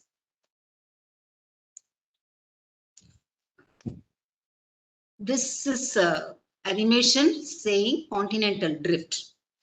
So the continents are not in the same position right from the beginning they were formed. So this gives 800 million years ago how the continents were there, and now this is at the present. The red arrow mark is a present. It moves in various edges of the earth, and the present map is when the zero arrow comes near the zero. So your continents are drifting. Yeah. Then let us see the movements of the plates. When there are two types of movements, convergence and divergence. So when convergence happen, what will be the landform formed, or what will be the reaction? Let us see in this picture. So when ocean crust and continental crust meet, and when they converge, the oceanic crust side, a trench is formed. Trench is a very deep hole, or deep trenches. So trenches happen and volcanic arcs are formed on the land side. But when two continent and continental crust meet, they form very huge mountains, as our Himalayas is the best example for fold mountains, where Eurasian plate and the Indian plate is converging. And when you have another ocean crust and continental crust, one subducts down, the oceanic crust subducts down, where you have island arcs and archipelago. Japan archipelago, Malaysian archipelago are all formed by this way. So these are the movement when the plates move or when the plates converge. Then what will happen when they diverge? See, when they diverge, the magma from inside comes out and it forms a new crust. So this is happening everywhere, wherever you have divergent boundaries of the plate. Let me go to the above map here. So you have divergent plates here. This is the region where you have ocean crust form newly every day. It's forming in a slow process. Okay, so this is named as mid-oceanic ridge. Every ocean has a place where the plates are diverging and the magma is coming out, forming new crust. And these crusts, what happens to these crusts? The crust move along on either side, they move, reach the continental side, and then they subduct, and that is the way the magma is being circulated within the Earth's surface. So wherever you have, see ocean and land is forming. Here you have trench and you have Alps, mountains, Rocky Mountains and Andes Mountain. Here land and land plates are meeting. You have the fold mountains formed. And this region you have the divergent plains where you have plenty of archipelagos. Malaysian archipelago, Japan is an archipelago, a group of islands with the formation of volcanoes. And this picture shows you how the ocean plate subducts. So where it subducts, the magma comes out as volcano. And where they are with the same density, they form fold mountains. So this is the animation. You can just imagine wherever you have this divergent plates, you have new crust form. So how did the scientists find out ocean crust are younger than land crust? So then they found out what can be the reason, and with the magnet fixed in the ships, they have recorded the rocks magnetism and found out and proved that this is happening inside the oceans. So you have all the trenches here, Pacific Ring of Fire, we call this. You have earthquakes, volcanoes, and other things formed in this ring. So next, let me go for cyclones, because of short of time and because need for the topic I have selected for climate. Cyclones are the next topic. Cyclone is the next topic. Here, cyclones are of two types: tropical cyclone and temperate cyclone. Tropical cyclones occur in the tropical region. They are named differently in different regions. In China, it is named as typhoons. In India, cyclones. In America, it is called as hurricanes.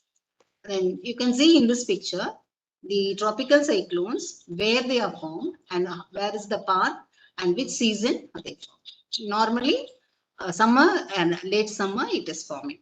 So let us see in Atlantic Ocean, it is formed in August to October and moves in this path. June to October and moves in this path. Here in India, you have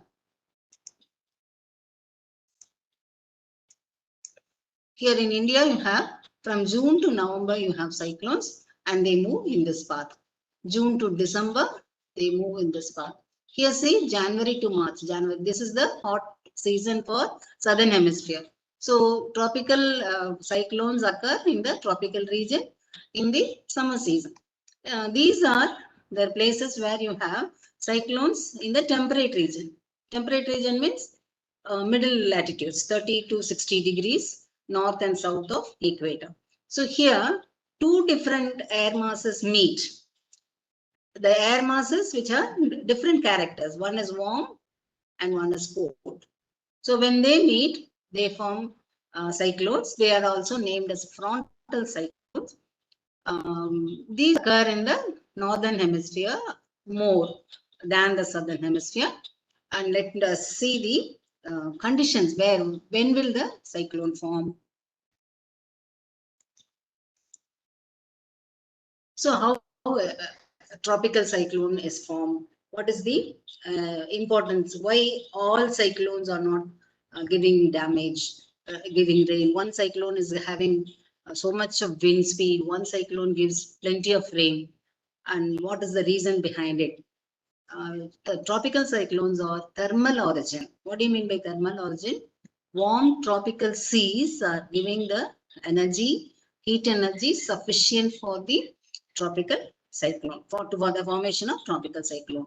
You must need warm, moist air supply, and you must need vertical air current. When air moves horizontally, we call it as wind. It is moving vertically, we call it as air current. So you need a strong air current for the warm, moist air to rise up. After it rises up, it cools. And as it cools, it releases latent heat, which is the source of energy to strengthen the storm. So again, this energy, with this energy, the vapor again raises up and reaches the higher levels of atmosphere. At sea level, air from the surrounding blow towards the low area, but at the upper level, there is divergence of air. So sea surface temperature should be about 27 degrees Celsius, and this degree warmness should be spread 60 to 70 meters depth of the sea. Only then you have constant supply of water vapor. Only when there is constant supply of water vapor, the formation of tropical cyclone is enhanced. So let us see how the tropical cyclone. See here, these two pictures are same, but here it is colorful, so I have added it. Same picture only. The air cools and rises up, and see in the lower part it is converging. In the upper part, thick rain bands are formed and they are diverging. So you can see the eye of the cyclone, and in this place the air is raising up. Okay, the air raises up, and the other air from in anti-clockwise in northern hemisphere, the air enters, they cool, they raise, they have formed rich rain bands. Here this picture gives with the variety of clouds. So I took this picture. So this whole system moves towards the land. So once it crosses the land, we call it as landfall, and the source of water vapor is stopped.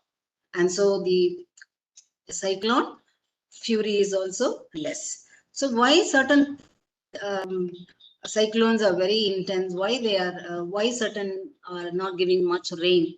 All depends on many parameters. How is the wind speed? How much air current is lifted? How much the speed between different heights within the layer? All this accounts. Even one parameter, we have plenty of parameters. Even one is not cooperating, the cyclone will be not disaster. Okay, this is a picture for temperate cyclone, how it is developing. See, from in a region, it may happen two air masses of different quality meet. This is cold air, this is warm air. So when they meet, naturally warm air rises up. Cold air, due to its dense, it comes down or descends. So you have a V-shaped form, and this in this way the cyclone starts. This is the formation of the cyclone. This from after cyclone over, again you have the region. This is red color is warm air, violet color is cold air. So this happens in the temperate region. So what is the difference between tropical cyclones and temperate cyclones mean? Thermal, the tropical cyclones of origin is thermal, but temperate is dynamic. This place 10 to 30 degree north and south of the equator, tropical cyclones occur.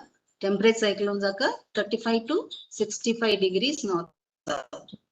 Here you need warm tropical western part of the seas. They move towards the land. Here this can be formed both in land and sea.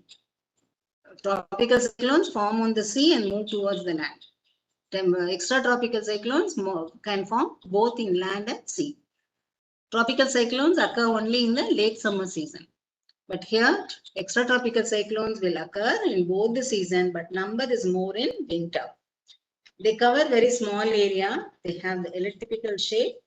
River rain is very heavy for few hours, a few days only.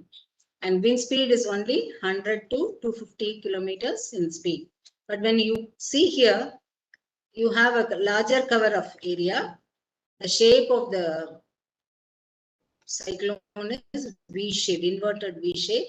You have light to heavy rains, few days or few weeks extended. So the system stays there for even few weeks.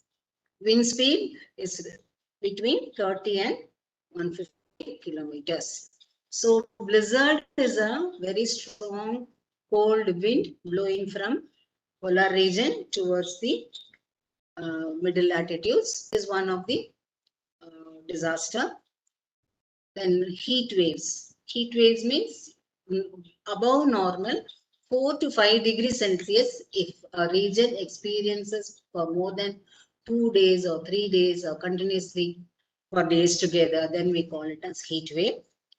Heat wave generally occurs over in India. I am talking about India. Heat wave generally occurs over the plains of the northwest, central, east, northern peninsula during March to June. And when you see in southern region, southern part of Andhra Pradesh, Telangana, and northern part of Tamil Nadu, you have heat waves. Maximum temperature more than 45 degrees Celsius observed only in Rajasthan and Vidarbha region in Maharashtra. Vidarbha region means eastern part of Maharashtra. Excessive, what happens when there is a heat wave? It makes dry, severe heat weather can damage population, crops, and dehydrate, heat cramps, heat expansion, heat stroke, outbreaks of wildfires, evaporation of water bodies. So marine life is affected, livestock is affected. So you have, I have given here a link where Government of India has given all details about the heat waves, and those who are interested can be. Then the same way, cold wave is also there. So continuously you have cold weather for more than 2 days or 3 days. I am going to show another picture where many days you have cold conditions in North India. So cold regions, these are the cold wave regions of India. See, 120 days or 80 days they have shown. This is for heat wave, this is for cold wave. Okay. More than 120 days you have cold weather here. So the color gives you, see, 5 days here. So this is for cold waves, this is for heat waves. We have heat waves in 3 regions, mainly in the 3 regions. Okay. In January, the cold wave in 2017, these regions were affected, and casualties 16 in North India and 25 due to avalanches in America. Now this graph gives you climatic hazard mortality rate in India from 2001 to 2014. So you have cold waves. See, cold waves, death toll is less than 1 per million. Then extreme precipitation. This is extreme precipitation. Again, you have less 1.5% per million death. It is reducing. Actually, from there, it is reducing. And then heat wave. You can see the heat waves here. But due to heat wave, many people die, and it is almost same. For the whole period, it is almost same. For thunderstorms, we have more number of people dying by thunderstorms, and tropical cyclones and tidal waves, it's a flat line. See, that means we have reduced our disaster management has taken plenty of efforts, and see, almost zero. It is no deaths, as a previous person said, no loss that has happened. That can be visualized graphically here. These are the drought-prone areas where you have water scarcity. So people as well as agriculture is affected. So next about the medical. Medical is one of the natural disaster. So here you can see I have listed 8 diseases which had mortality rate at least 1 million. So you can see first pandemic came in Black Death. 200 million people died. 60% of the population in Europe have lost their life, and that was between 1346 to 53. Then Spanish flu, 100 million people, 18 to 120 worldwide dose. Plague, 15 to 20 million people died. 60% of European population was washed off, and it was between Europe and West Asia. HIV/AIDS worldwide. Plague again worldwide. Then you have colics, Mexico alone. And then again plague you have in Roman Empire. And now COVID, it is 8.9 million people have lost their lives as per the date of 25 July 2021. 0.1% of world population has been lost. They have lost their life due to this pandemic. So this is also worldwide. So I have just given examples for natural disasters. One I gave for earthquakes and volcano. Then climatic related, hydrological and climatic related. And then this is for medical. Then let us go for global warming and climate change. So what is global warming? Increase in global annual temperature is known as global warming. So annual temperature for the whole year, what is the temperature? This phenomenon is absorbed only from industrial revolution. From 1880 to 1980, the average annual temperature has risen 0.07 degrees Celsius every decade or 10 years. But after the Industrial Revolution, the rate has doubled. At present, it is 0.18 degrees Celsius per decade. Then what is climate change? Climate change is a long-term change in the statistical distribution of weather patterns over periods of time that range from decades to millions of years. It may be a change in average weather condition, change in the distribution of weather events with respect to an average, greater or fewer extreme weather events. Climate change may be limited to a specific region or it may be to the whole earth. So factors of global warming: population explosion, deforestation, burning of fossil fuels. So what happened? What is the impact of it? Melting of glaciers. Sea level is rising and rising sea temperature is also witnessed. So change in pattern and quantum of rainfall. Rainfall extremes are there. Rainfall, the number of rainy days have reduced, but extremity have increased. Extreme weather conditions, more of heat waves and more of cold waves are occurring. Deserts are expanding. Many loss in biodiversity is witnessed. So what will be the impact of this in human life? Human life habitats along the coastal area is reduced. Food production and food security issues come arise, and there is a compete for available meager resources. So 10 indicators I have shown here for that human fingerprint on human climate change. So thermosphere is one layer of atmosphere where it is shrinking. Troposphere is increasing in size. Less oxygen. Oxygen is less in the air. And every year, 30 billion tons of carbon dioxide is added. Carbon dioxide is a greenhouse gas. So it absorbs more heat. It doesn't allow the heat to go to the space. So we are adding 30 billion tons of carbon dioxide every year. Nights are warming faster than days. Nights we feel so warm. Then more fossil fuel carbon is seen in the coral. And then here, see, less heat is escaping to the space. Stratosphere is cooled down. More fossil fuel and carbon in air. More heat is returning to the earth. So these are all made by man because of man's activities. So what can be the remedy? Remedy may be switch on to your nuclear power, renewable energy, carbon capture and storage utilization, and efficiency. You have to fuel switch and efficiency gains. You have to green go. The other word is green go.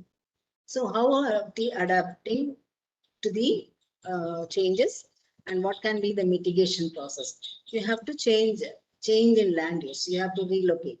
Proper land use planning should be there. So seal the buildings. So energy conservation is a mitigation. So renewable energy, so green infrastructure we have.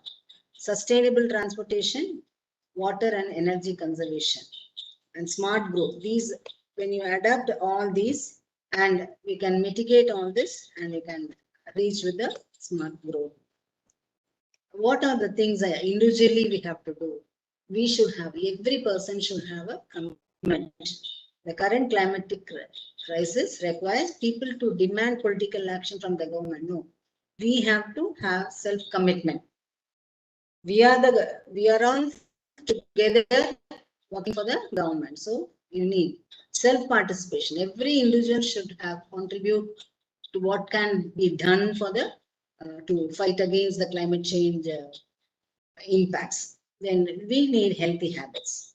Healthy habits not only for health but also for transport and other things, walking, riding a bike, and healthy heating habits to make yourself healthy.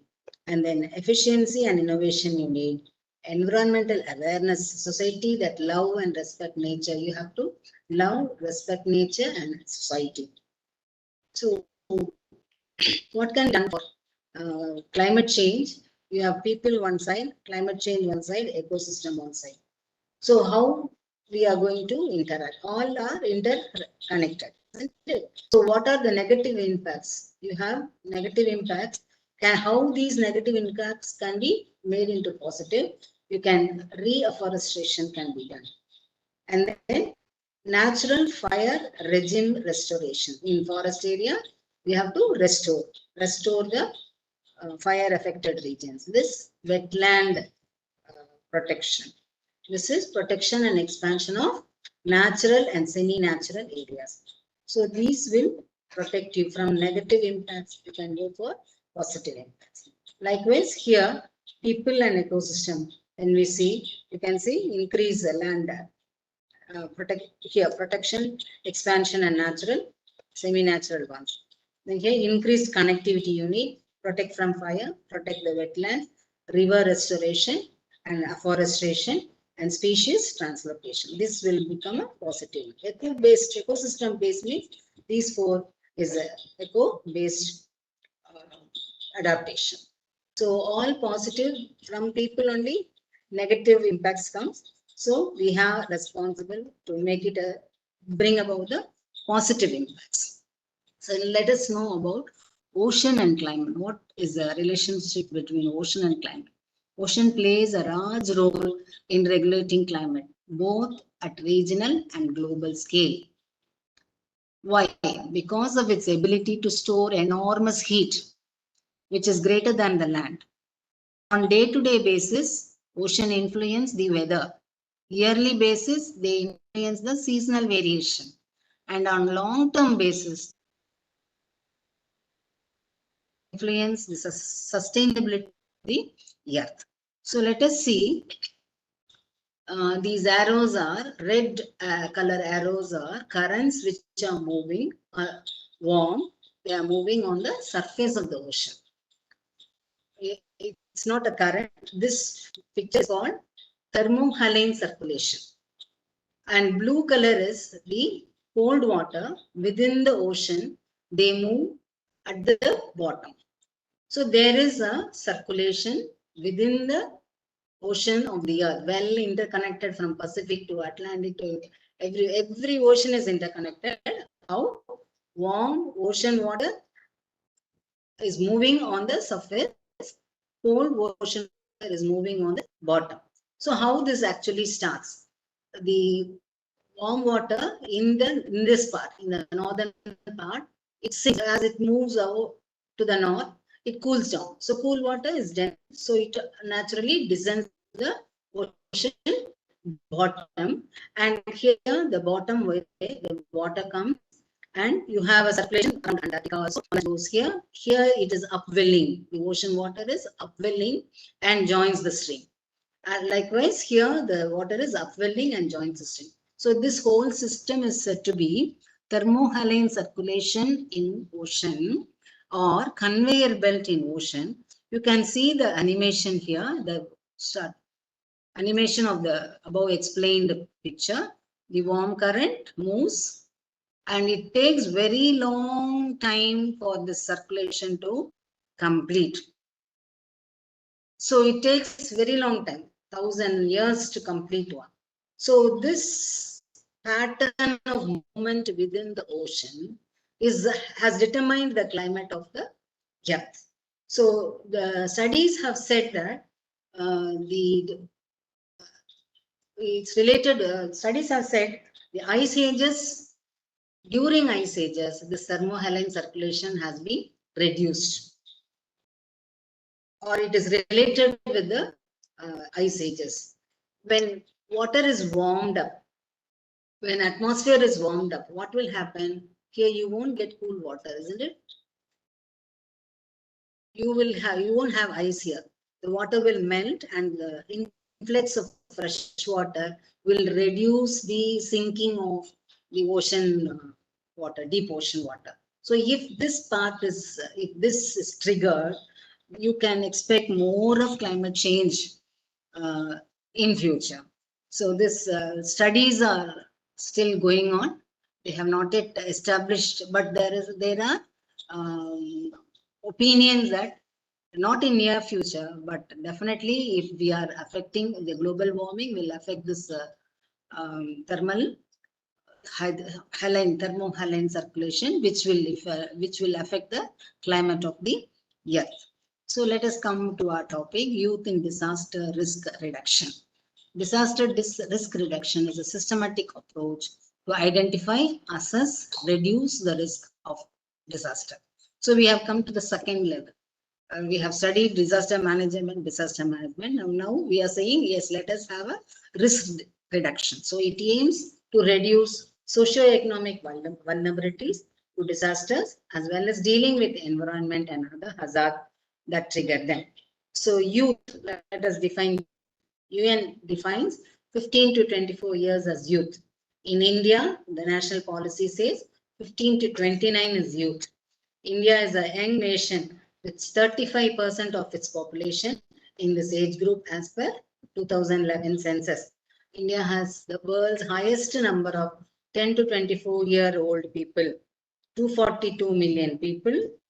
It is first. China is having only 185 million young people.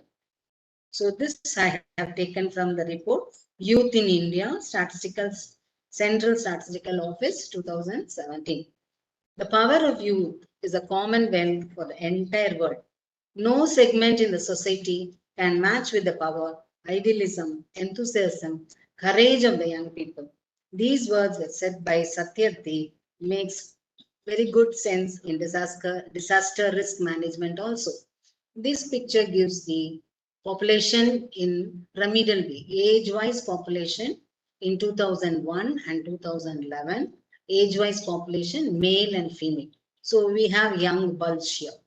So you can see the youngsters, what we call youth, are seen in this is projected projection. So with this, we can find out. See, after many years, this is more, this is coming down. Younger age people are coming down. So when they become older, there will be more burden for the youngsters to look after the. So that will not come to this topic, but just I would like to mention about it. So let us see the qualities of the youth. They are vibrant, they are self-motivated, they are dynamic, they are creative, they are innovative, they have love for their family, they are very enthusiastic, long passions, where they have very strong passion with their perseverance. They have determined, ready to embrace change. Old people will never change, they will be in a comfort zone only. But the young people are ready to embrace change, well versed in new technology, well connected in social media, courage to take risks. These are the good qualities with youth possess in all the countries. The challenges faced by them, they have limited resources, tough competition for education, employment, etc. They have health issues, and they are often excluded from decision-making process. So youth have role to refresh the current status of our earth. Youth have love and gratitude to the parents, our nation, and this they are to be focused to be as one world citizen initially, with the quality of respect the country's ancient culture equally with others. Networking, knowledge sharing, and collaboration are the strength. Supporting innovative youth-led initiatives is need for the hour. holistic approach, engagement of youth in policy making will lead a better nation, lead to a better nation building. So Sunday framework of disaster reduction. First, you have to identify how, because for local, how people are you going to use, they have said, I've taken this picture. First, you have to identify the risk, then strengthen the disaster risk governance, invest in risk reduction for resilience, enhance preparedness for effective response to build back better in recovery, rehabilitation, and restoration. So let us have one village, and that village is prone to flood. Let us imagine it is prone to flood. So you can identify risk. Risk is flood. So when it is going to flood? Only in the rainy season. So just before the rainy season, or just 2 months before the rainy season, you can strengthen the governance. You can go check up how the channels are there. Are they deep, or are they to be desilted? If there is a flood, can we divert the water to other region where agriculture cannot be or protected? Agricultural fields can be protected, and water can be diverted to some other place like a well or a tank like that. So you can go and govern this. Youngsters can govern this. Invest and in risk reduction for realization. You go invest time and effort to find out what are the people, how many people are there, age-wise people, all statistics to be ready, so that in case of emergency you can act properly. So anywhere, anything we have to implement, we need numbers. 50% of this age, 50% of that age. So you need, so all statistics being ready, you can have immediate response, or immediately you can act when there is a disaster. So when you enhance the preparedness should be very effective, that once you have recovered from that, everyone socio-economically, mentally, they are higher than what they were before. So in such a way, we can plan and do.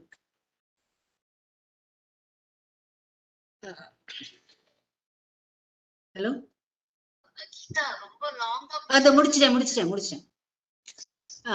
So community volunteer, I am at the end. What 4-5 slides only. Akadamitra is a community volunteer scheme where national government has a National Disaster Management Authority of India has started, and they have trained people, 6,000 volunteers, and they are really doing best. And people have given interview that those who have come for rescue, they have inspired the people that those who were affected are also joining in the scheme to work, and that is the force of youngsters. So at individual level, you know all these, how to reduce the global warming, use less hot water, plant trees, like that. So with few quotations, I will finish my topic. We can't always build future for our earth, but can build our youth for future of the nation. This is the words said by Franklin Roosevelt. Vivekananda say, a brave, frank-hearted, courageous, aspiring young is only foundation on which the future of the nation can be built. Youths of character, intelligent, renouncing all for the service of others, obedient, good to themselves and country at large are the building blocks of nation by Swami Vivekananda. Give the youth proper environment, motivate them, extend them their support they need. Each one of them have infinite source of energy. They will deliver. This is by Deborah Ambani. So education should aim in the development of spirituality, inquiry, creativity, entrepreneurial and moral leadership among the students. With Abdul Kalam's word, I end my lecture. Thank you so much. Thank you, ma'am. Thank you to Dr. G. Geeta and Dr. R. Geeta from Department of Geography, Queen's Mary College, Chennai, for sharing such power-packed presentation and addressing the role of geography, the gaps of the bridge created by the gaps of geographical role, cyclones, information on cyclones, details of heat waves, addressing the cold waves, global warming and climate change, and also talking about Abda Mitra. Thank you so much, ma'am. Thank you.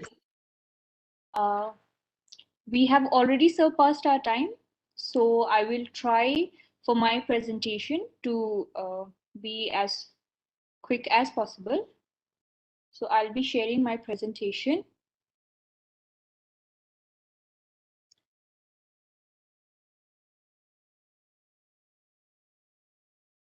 Humble request if anyone could say whether the PPT is visible. Yes, ma'am, it's clear, visible, ma'am. It's seen. Thank you. Thank you so much. So good afternoon to all the respective patrons, eminent speakers, and my fellow participants. The title of my session is on capacity building of tribal youth with focus on central tribal belt of India. The tribes constitute about 8.6% of India's total population, which means there is about 104 million people, according to 2011 census, and 68 million population according to 1991 census. So, which is a large scale of population. So the value shows that the tribal youth in India, they have huge potential, huge possibility, capacity, and they also have power to play a very important as well as major role in disaster risk reduction, in changing climate scenarios at local level.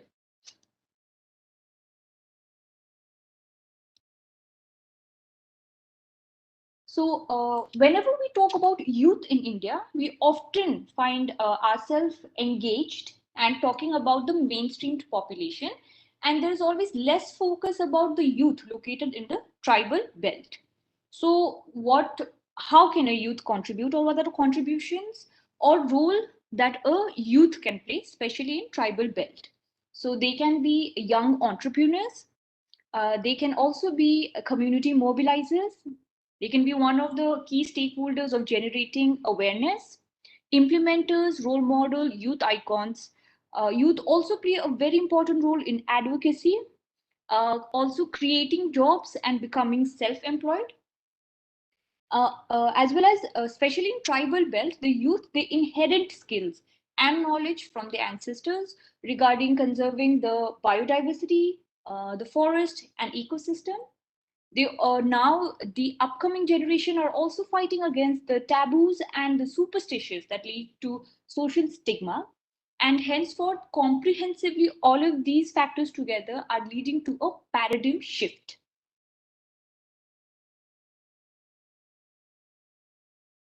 So I will be talking about the joint initiative of BRLF. BRLF stands for Bharat Rural Livelihood Foundation, which is under the Ministry of Rural Development. And joint initiation of BRLF and IHMR University Jaipur, they came up with a certificate program course named CPRL, a certificate program for rural livelihood. And the entire program was a period of over 6 months, where I myself have worked as a facilitator. And thus I will be sharing my experience, understanding the field work with these young tribal youths who do play a very important role, especially in a DRR and climate change scenario. Okay. So these tribal youths were selected. So there were 30 of them, and they were selected from the central tribal belt of India, from states such as Odisha, including districts of Malkangiri and Kalahandi, Jharkhand, districts including Singhbhum and Chaibasa, Chhattisgarh from Bastar district, and from Maharashtra, there were tribal youth who was chosen for this training program from Nandurbar district. So the main objective of this, the main aim of this training program was to empower the tribal youth in becoming self-reliant, self-sufficient, and independent. And also the objective of this training program was to give a kind of formal training at a grassroots level, also to enhance their exposure and engage these tribal youths in various fieldwork and training related activities, also exchanging knowledge and wisdom.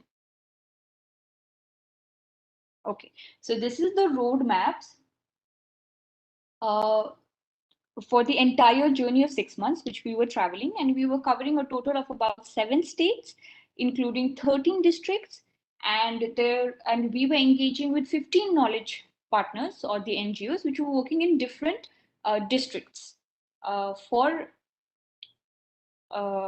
tribal related livelihood activities, or tribal related entrepreneurs, etc. So our journey began when our journey began at IHMR, which is located in Jaipur. Here, the implementing agency was Quest Alliance and Digital Empowerment Foundation. So initially, when these young tribals were given the laptops and pen drives, initially they were very hesitant even to receive it. Might as well even using was we had to like encourage them a lot. So even receiving the laptops and the pen drives, they were very reluctant in the initial phase. And we could clearly see that there was some lack of confidence within the tribal youth, especially when they had to engage with new software and IT functions. So both these implementing agencies, they taught modules on basic usage of computers, use of social media, and also the use of Microsoft Word, making resume, budget sheet, and also online banking. And later, when we spoke with these youth, they actually told us that these skills were so helpful to them. And since when they moved back to their village, and most of them were already young entrepreneurs, they had a small scale business, and the teachings of even Excel sheet was so helpful to them that they replaced it with bookkeeping instead of maintaining a register as such. The learning of Excel sheet was really helpful to them, and also social media enhanced their small scale business, and such training came handy to these people. Yeah, so our journey continued from Jaipur to Tejgarh, Vadodara district. Here, here the implementing agency was Bhasha Academy. Bhasha Academy was entirely dedicated for the conservation of tribal histories, identities, art, ritual, and its documentation. And such academy not only imbibe the positive feeling among tribal youth, but also serve the importance of valuing them, of giving their aspirations, of making these young people feel relevant. So this academy actually preserved the endless hard work and effort that the tribal people have done to conserve and preserve forest, wildlife, environment, and biodiversity. And such symbols and such messages actually encourage the young tribals or the youth to adopt or adapt to their native practice and rituals, because the tribals are known for worshipping forest, for conserving forest, and all the elements of nature. So such practices should be more encouraged.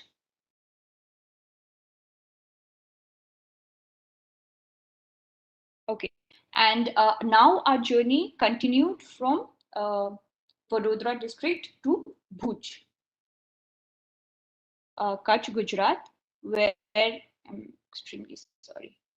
Yeah. So here the implementing agency was Arid Communities and Technology.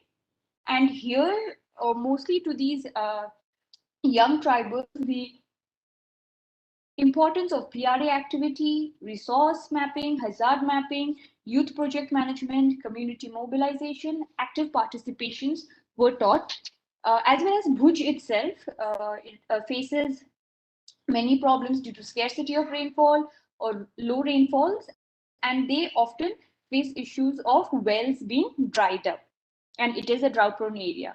So the knowledge partner provided guidance to tackle the water problem and dry well problem. And even these youth, especially in their village also, they did face lots of problems regarding to drying up of well. And so all of the teachings, all of the academics being taught here as well as with field work was very relevant to them, and they could actually implement it when they went back to their village. Yeah. And our journey, after 2 week stay in Bhuj, we continued to Saila, which is district located in Gujarat. Here, the implementing agency was Aga Khan Rural Support, Uttan, and Anandi. Here, we stayed for a month with these tribal youths, and so Aga Khan, especially, the module was on watershed management. So here, the tribal youth were taught about, the importance of land management, and especially the youth. They were already aware of watershed ongoing projects in the village, but they did not know how to engage with those with the different NGOs that were working in their village. So this module actually gave them the pathway as to how to work within watershed projects, how to use a dumpy level, how to check the level of the dam, the degree of the slope requirement, etc. And later, when actually they went back to the village, they volunteered to work in the watershed management projects and implemented the learnings observed during the training session. And they also motivated other youth to get involved in the projects taking place in their village. Uthan was gave modules on sanitation, water and sanitation hygiene. And here during their teachings, they actually spoke about the taboo, misconception, stereotype against menstruation and menstrual hygiene. And this topic was very important, as well as it was very sensitive for the young tribals, since it was not discussed in day-to-day activity. And during the session, one of the youth shared her experience how she and her younger sister, they actually had to vacate room and follow unrealistic standards created by the community during menstruation. And she also said that she was fighting against the taboo of taboo created for menstrual hygiene. So after the completion of the course, she actually joined the Anganwadi group in a village and started the campaign of awareness among adolescent girls for menstrual hygiene. And here in Anandi, they actually taught about the module related with gender and livelihood. And here they taught about the different roles of gender, how gender can play an important aspect in shaping the community. They also spoke about the LGBTQ community, role chart of workload and patriarchy. And all of these learnings together collectively was actually being very impactful on these youth. And we could see the changes being implemented on them. Later, after a month stay in Saila district, we moved towards Maharashtra, Nasik. Here, the implementing agency was Yuva Mitra, which basically taught about farm-based livelihood and value chain approach, introduction to whole farm approach, concept of a sustainable agriculture, and introduction to farmer-producer organization. Now, many of the young tribals who were interested in farming learned about the business module as well as about farmer producer organization, where all the farmers having small land holdings come together and trade their agricultural products directly to the consumer, cutting the gap of the middleman. So the tribal youth who were they were actually able to start their own FPO within the village and generate income through business. And the most important factor of this FPO was that they could directly contact with the customer or the consumer. Moving ahead, we traveled from Nasik to Pune, and here the implementing agency was Chaitanya. We all are very well aware of self-help groups in village. So the role of self-help group is very important in village community. The self-help group is a voluntary association of men or women in similar economic condition. The member of the group makes very small savings until they have enough capital in the group to start their own lending process. Now, especially if you see in tribal areas, the local people in rural areas, they hesitate to take loans from banks, and in fact most of them even hesitate, thinking about all the hassles of documentation related with loan or credit creation. Now at that time the self-help group comes into forefront and helps these people to create credit and generate income. So here, to these young people, the importance of SHGs were taught to them. And in fact, many tribal youth volunteered in SHGs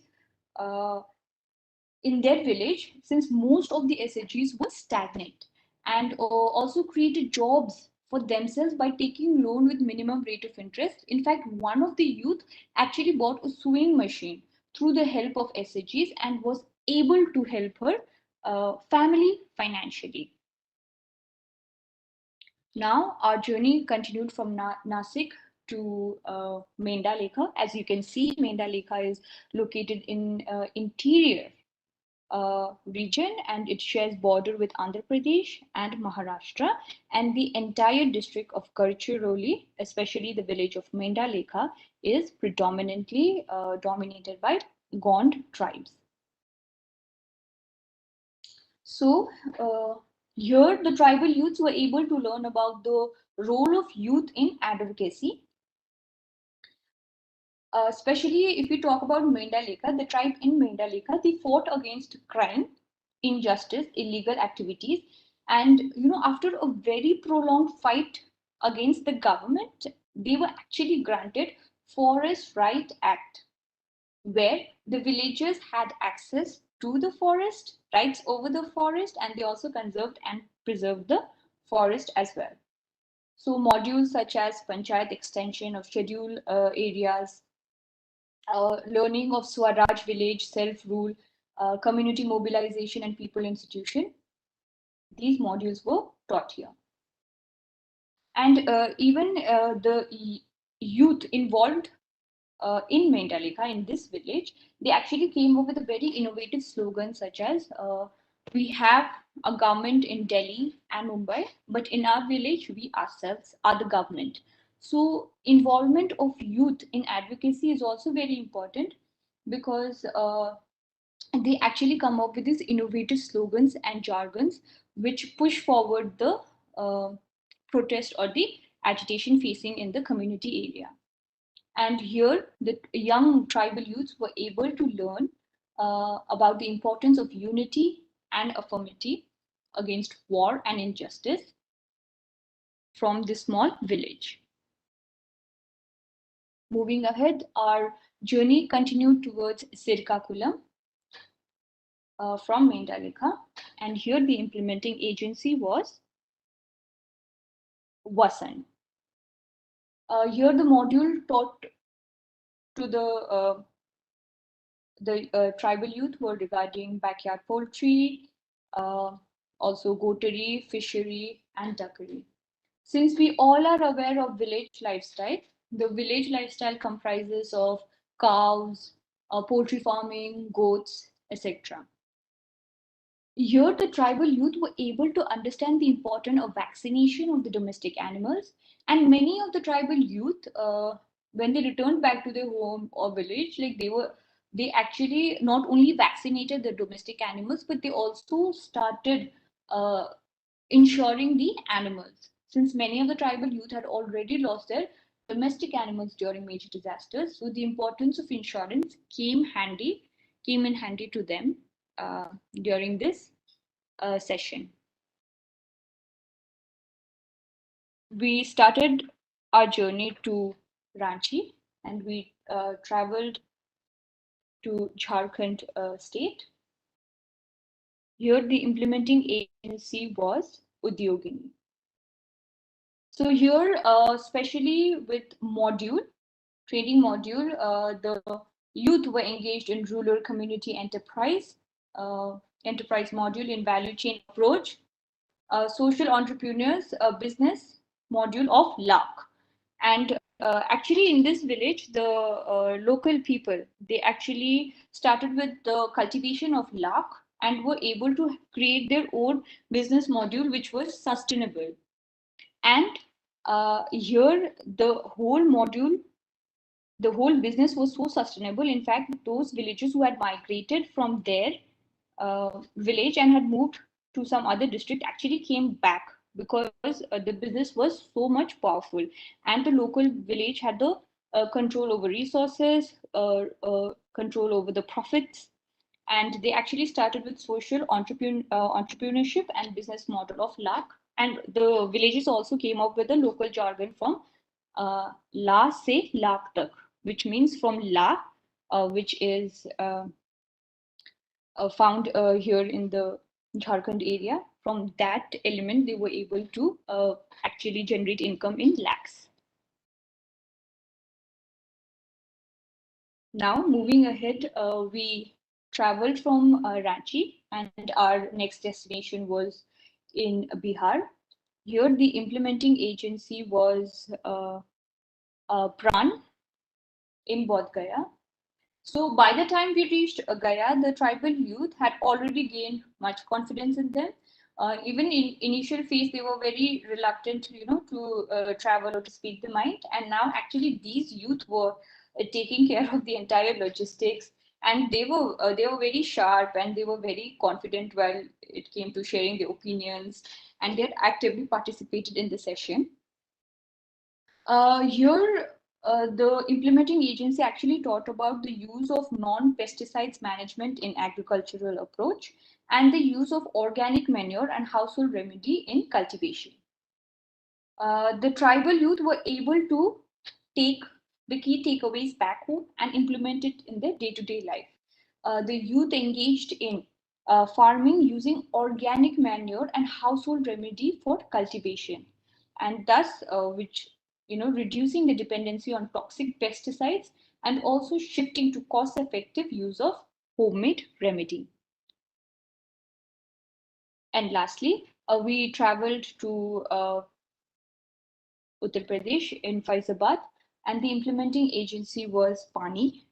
Here, the module was taught on right and entitlement, women's right, decentralization of governments and people institution, and basic human rights. So here, these learnings were very important for the youth, and especially the tribal youth. Whatever learnings they could take it from here, they actually used it in their own community. And some of the youths were actually even involved in stopping various child marriages. And they did not only just put an end to child marriage, but they also, with the consent of Panchayat, established library for young and adolescent girls. So as you can see, we covered 7 states and 13 districts in building the capacities of the tribal youth, especially focusing on the central tribal belt of India. So in the end, we again reached back to the IHMR University, Jaipur, and a proper convocation was held for these tribal youth for completing the entire 6 months journey and for completing the entire training program. And certificates were allotted to them. So these youth, when they returned back to their village, some of them already were entrepreneurs. So these skills helped them to develop and become even more efficient. Some of the youth were also involved as in their watershed project. They even volunteered in the watershed projects that were getting carried on in the village. Some of the youth got involved in the NGOs that were working in their field. Most of the youth already were from agrarian background, and because especially the training on use of organic manure helped them a lot, motivated them a lot to pursue their interest in farming. Many of the youth were also involved in the self-help group of their village, and 2 students were selected by IHMR University to actually pursue their MBA degree in rural management. So for concluding remark, I would like to say that India has one of the biggest tribal belts, and we often find it challenging to mainstream the tribal youth or build their capacity. Usually because the tribal areas are already gifted with natural resources, and the communities have also preserved them for centuries. So our main focus should not be mainstreaming the tribal youth. Instead, what we can do is build their capacities in their own niche or local areas where they can use the resources available and also generate stable livelihood out of it, and without comprehending other means of livelihood or migration. So on this session, I would like to end my presentation here. Thank you. Thank you, ma'am. Thank you. Thank you so much for your wonderful presentation. It was very nice, ma'am. Thank you. Thank you, sir. Thank you so much. We have already surpassed the time, so I am not sure we'll be able to entertain question answers for the participants. Maybe, we can share the email addresses of all our speakers. So if there is any particular question, if they're okay about it, so maybe, you can write to the respective speaker. Yes, ma'am.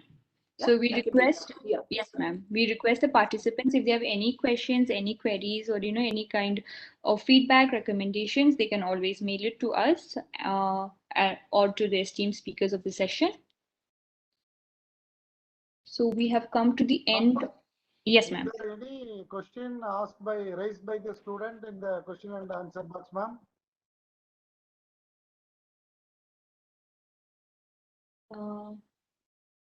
No, sir. The questions are not there as such. Okay, ma'am. I request Dr. Shushma, if you could give the concluding remark. Yeah, thank you so much, Aradhna. Thank you to all the esteemed speakers and dignitaries. The sessions were very insightful. You've covered various different areas and aspects, like from the mental well-being, which is very important for the youth, along with how the tribal youths also need that kind of an encouragement. And Vasu sir and Geeta ma'am had given a very, very detailed presentation about different hazards, how the geography of our country is, and that makes the country so prone to different hazards, and that's and how you can associate it with the youth wing that needs to be empowered. We need to understand that we look at our youth, which is a major percentage in the younger population in our country, but at the same time, they also show that a lot of disasters have also proven that they are also equally vulnerable. So when you until their capacities and their skill building is strengthened, we should not be taking their services, and that makes it very imperative that they are adequately trained and sensitized about a lot of areas. At the same time, the zeal, the enthusiasm, the younger generations have for and the commitment, the level of commitments can be tapped as a very, very useful potential, and that is perhaps the reason they are known as the change agents. So utilizing that capacity, maybe in different areas and in different aspects of disaster management, the youth wings can be associated. Thank you so much, and once again to all the esteemed speakers for your presentations. Over to you, Aradhna. Thank you, ma'am. Thank you so much. So on behalf of National Institute of Disaster Management, I'll be addressing the vote of thanks. We have successfully completed the webinar on role of youth in mainstreaming disaster risk reduction in changing climate scenario at local level. This webinar session was a joint initiation of NIDM and IIDM as well as Queen's Mary College, Chennai. Firstly, I would like to thank our Executive Director, Major General Manoj Kumar Bindal, for always guiding us, encouraging us, and motivating us to conduct various webinar sessions. I would also like to thank Dr. Uma Maheshwari, Principal of Queen's Mary College, Chennai, for giving such detailed, informative, and power-packed inaugural address, as well as for encouraging us. Definitely, I would like to thank the eminent speakers, Shri Ashish Kumar Panda sir, Shri K. Vasudevan, Dr. G. Geeta ma'am, and Mrs. R. Geeta ma'am for providing such comprehensive presentation, which was very helpful for us for this session. And definitely, I would like to thank coordinator, Dr. Sushma Guleria, as well as Vasudeva sir for all the work behind the scenes that took place for this session to come into limelight.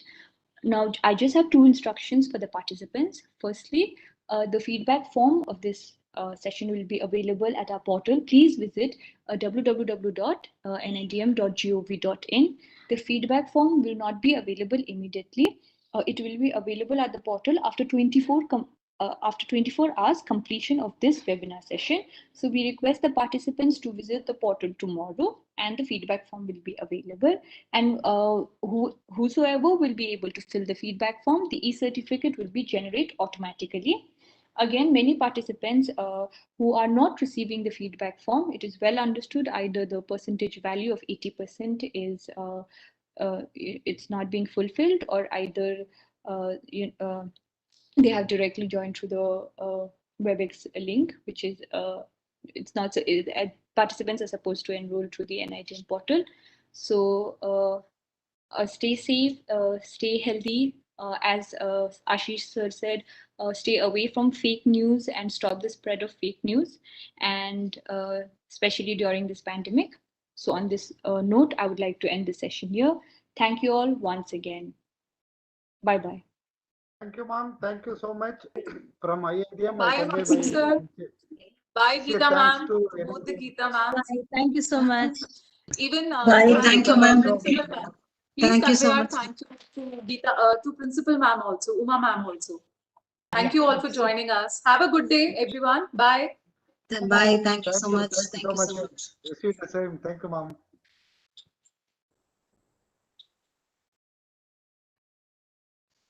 Thank you, Geeta ma'am, Dr. Geeta ma'am. Thank you. And thanks to everyone. Thank you.